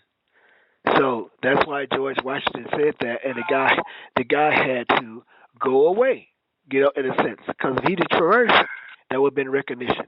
I'm saying it's just that simple. So you will get to where you will get to. Let me finish your question. You will get to where you'll get to where you're going. It's just going to. Too close to the phone. Okay, you're going to get to where you're going, but you can't see where you're going until you get started and you begin to map these things out. That's the best I can tell you.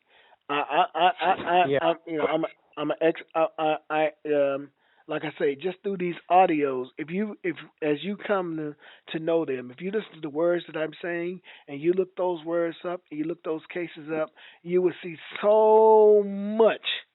And I'm telling you, I have already, if you really know what's going on, I've already given you, in terms of a little $1,000, I've given you that and then some, if you run these things down.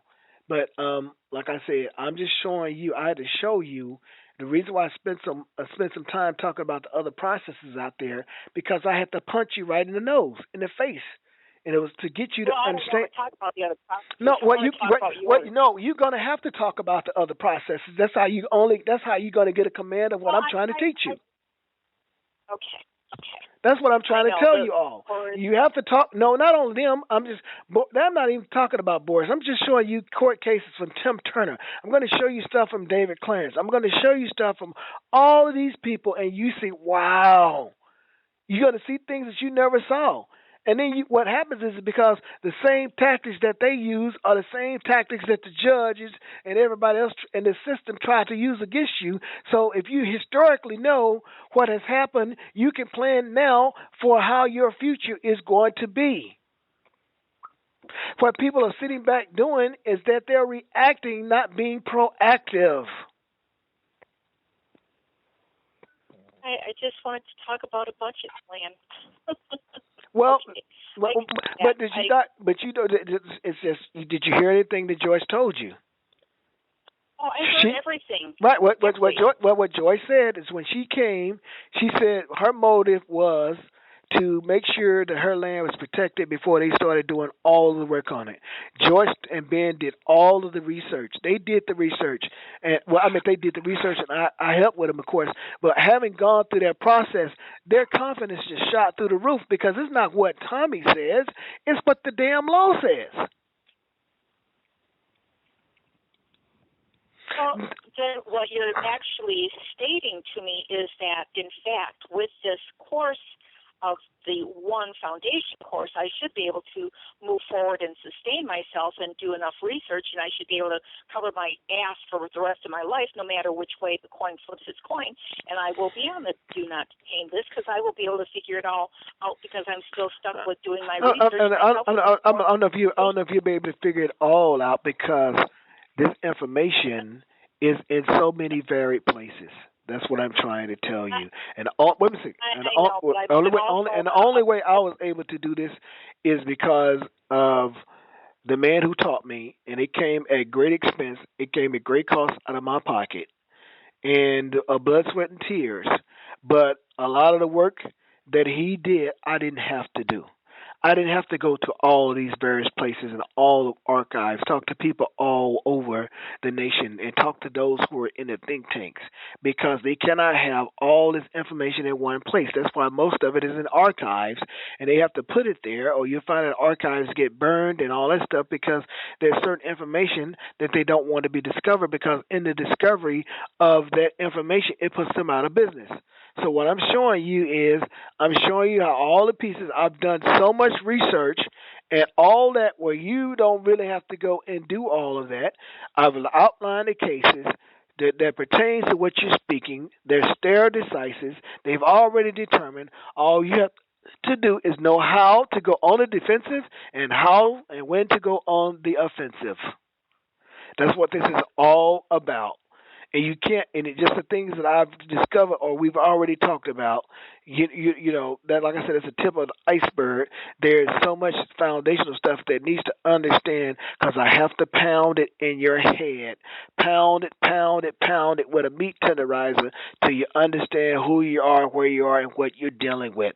That is the major thing that is killing people. They don't understand that they have been given power and authority by God that we've been abandoned. And that's why you always see the devil at the crossroads, with that contract, wanting you to sign your name. It's telling you more than what's there. So in terms of getting somebody out of jail, they've already put themselves there voluntarily. You can look up Judge Bork and look at his statement. You can look up Google, and you can further look into what I'm telling you rather than waiting me on the next call to come and spoon feed. You should be coming to me with the questions, not me coming to you with the questions. Although I will ask questions because I want to see where you are in your learning process. I want to see where you are in your research. Even if you don't understand something and you bring it up and you ask me a question about it, and it tells me that at least you're doing some research and you're seeking to understand. That's when can I do the call? When can you do what? When can I start activating my corpse soul? See, you're talking about. See, that's why I even hate mentioning stuff like that because it takes. Well, I understand what you're saying, but I hate to. What I'm saying is all those advanced concepts. You know, when I mention them, it's like people start focusing on them, and they don't really understand that what precedes that is more important than what you're trying to focus on. Because if you don't have the foundation, you won't even be able to see through those things. So anything you see me mention, other than signature, silence, and use for the most part, and the cheat sheet, everything else you put on hold. But you can go ahead and do some research. I mentioned corporate, so you can go look and find out as much research as you possibly can on it, or some of the words that I mentioned, or some of the names, Judge Bork and Ash One, and cases like that. You can go in to make sure you have understanding. So when I do start teaching, and I ask you if you're familiar with those cases, and you already are, you are covering more ground than my having to do a remedial course or take some step backs and tell you what this means. I'm just saying, be proactive. Don't just sit on your thumb. My whole life is proactive, Tommy. So I thank you, and I will continue on the journey here. Yeah, because you guys will run me out. And like I said, with me, this is not about ego. I'm laying it out there. I want you all to do your performance. Because, see, we had some good participation tonight. I have to encourage you all to participate. You have to get over if you have fear and stuff. This is the best place to practice. And just wrestle with it. I will help you as much as I can. But please understand that doesn't mean that I'm at your beck and call. I am absolutely not. I have a life to live, and I have things to do. So that's why I don't want that burden on me. I want to give it to you, help you as much as you're willing to help yourself, and the rest, I'm just pointing you to God. And so I'm cool. I stay cool with God. I'm all right. I'm not doing any chastisement or correction because I am not I am not the shining star here. He is. And I'm just grateful, even though it took me 25 years, not really so much 25 years, I went through all that for everything to come to a crescendo and to become crystallized. I appreciate that. I'm grateful for everything that's pretty much happened in my life, even the tragedies, because of that tragedy that took me to a whole higher level of understanding and perception. And you guys are going to get that. But I'm just saying, seek refuge in God when you kind of get lost. But there's always an answer. It just amazes me, and that's what I say. Go on Google, look up some of these things. You may not find specifically what you're looking for, but you will be amazed at what you find along the way on Google and YouTube. So I know we have gone on this call. How long have we been on this call? Let me see. I think this is the longest we've ever. Yeah, 3 hours and 30 minutes. That's what it's been averaging, about 3 to 4 hours a call. Now, is there anyone else out there? I think I ought to answer the gentleman's last call. He said he thinks that was a good answer, but I was telling him it's absolutely fact. And what he was thinking, but I'm just telling you what's absolutely a fact.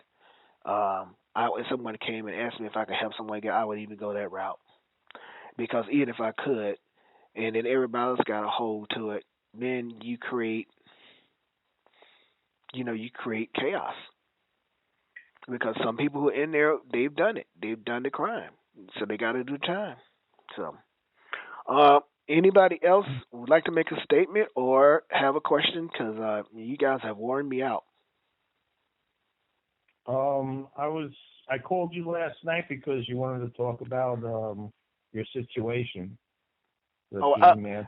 I'm up at 3 and 3:30 in the morning, and I go all day. So typically, right around 10 o'clock, really usually right about 8 o'clock, I start dozing off.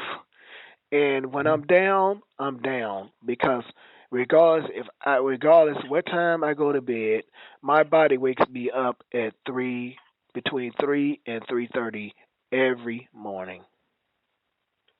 Okay. I just wanted to help you with your situation. I know. So you work different. I know you work different hours, and I appreciate. I know you and I. You call me at 3 in the morning. But no, I'm saying we'll get better when we coordinate because I'm still trying to put in place things for what you call it when I get up, man. When I get up.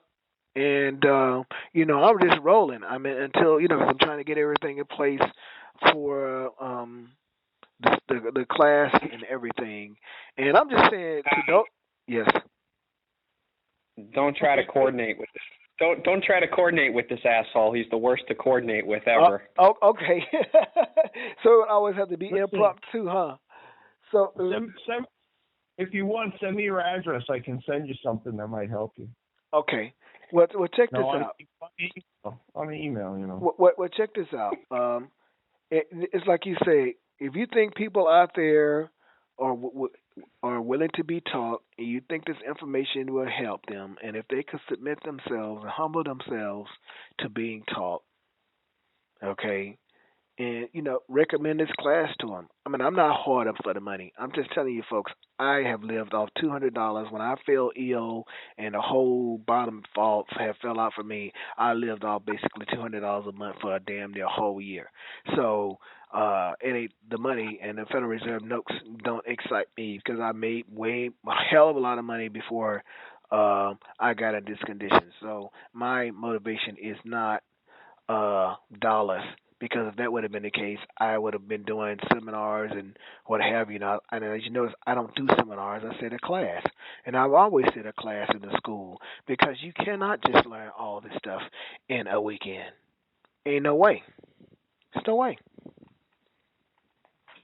And those who want some, of course you have that, but some of those who need a little bit more personal attention, yes, I have tutorial services available where you can get a hold of me, personally, and that would be only on the basis if you follow instructions. All I'm saying, follow instructions. It's like taking martial arts. You learn the basics. They turn you how to do an upward block, a downward block, and they teach you. And it's just like in the mirror man said, wax on, wax off. The guy just got pissed off, and it's kind of similar to what's going on him. He's like, well, you're not teaching me anything. All you do is got me washing damn cars. And then when he went to strike him, and he blocked, and then he started realizing, hey, you're really teaching me something. And that's what this is all about. It seems like what I've been laying the foundation and the stuff I've been telling you. Now you guys are kind of getting it, but beforehand he's like, I don't want to hear that shit. Where's the goal at the end of the rainbow? Where is it? So, on that note, one more time, is everybody okay? Check. If you're still awake. Check.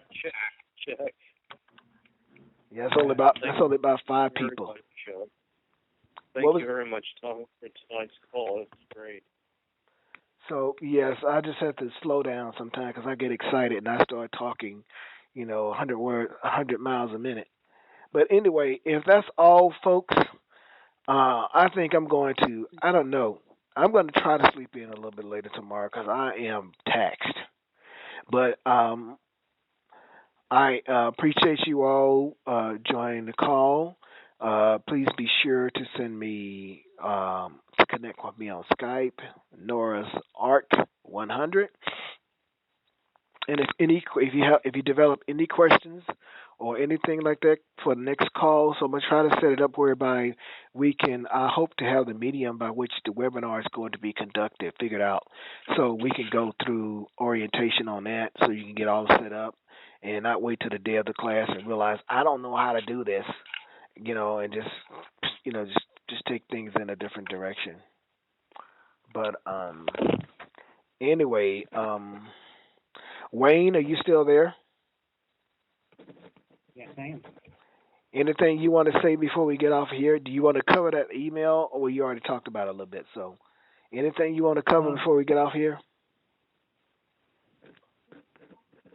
I'm just a lot going on right now, so Joyce, anything you want to add? If she's still on.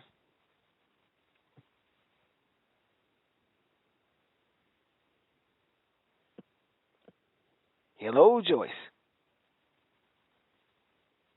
Hello? Is there anything you'd like to add before we conclude this call? No, except I would have liked to have said to William, if he's still on. That, William's still on. William, you still there? Oh, this is William. Hi, William. I just wanted to address your earlier question that this isn't PhD level study, although it is PhD level performance. I would have to describe it that way. In other words, it's you got to be responsible for your own learning.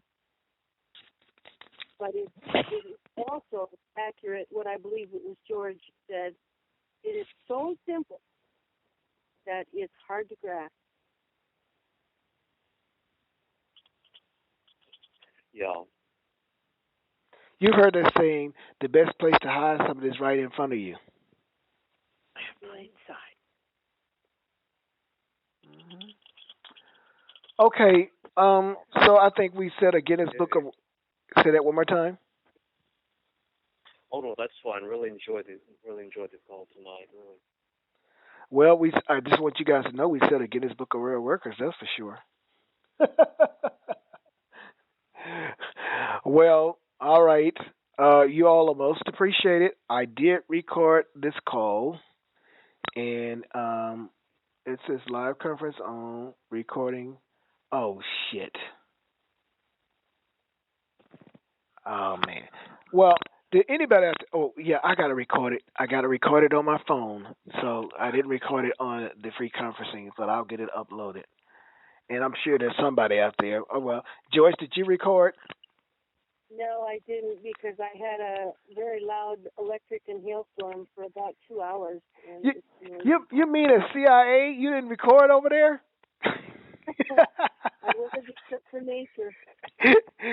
Okay, I think I have this call recorded on my phone here, and it shows that, and I'll get it uploaded. But for you all, have a good night, and we will be having a call next Thursday unless I notify you that we will not. All right? Mm-hmm. Check. Yeah. Check.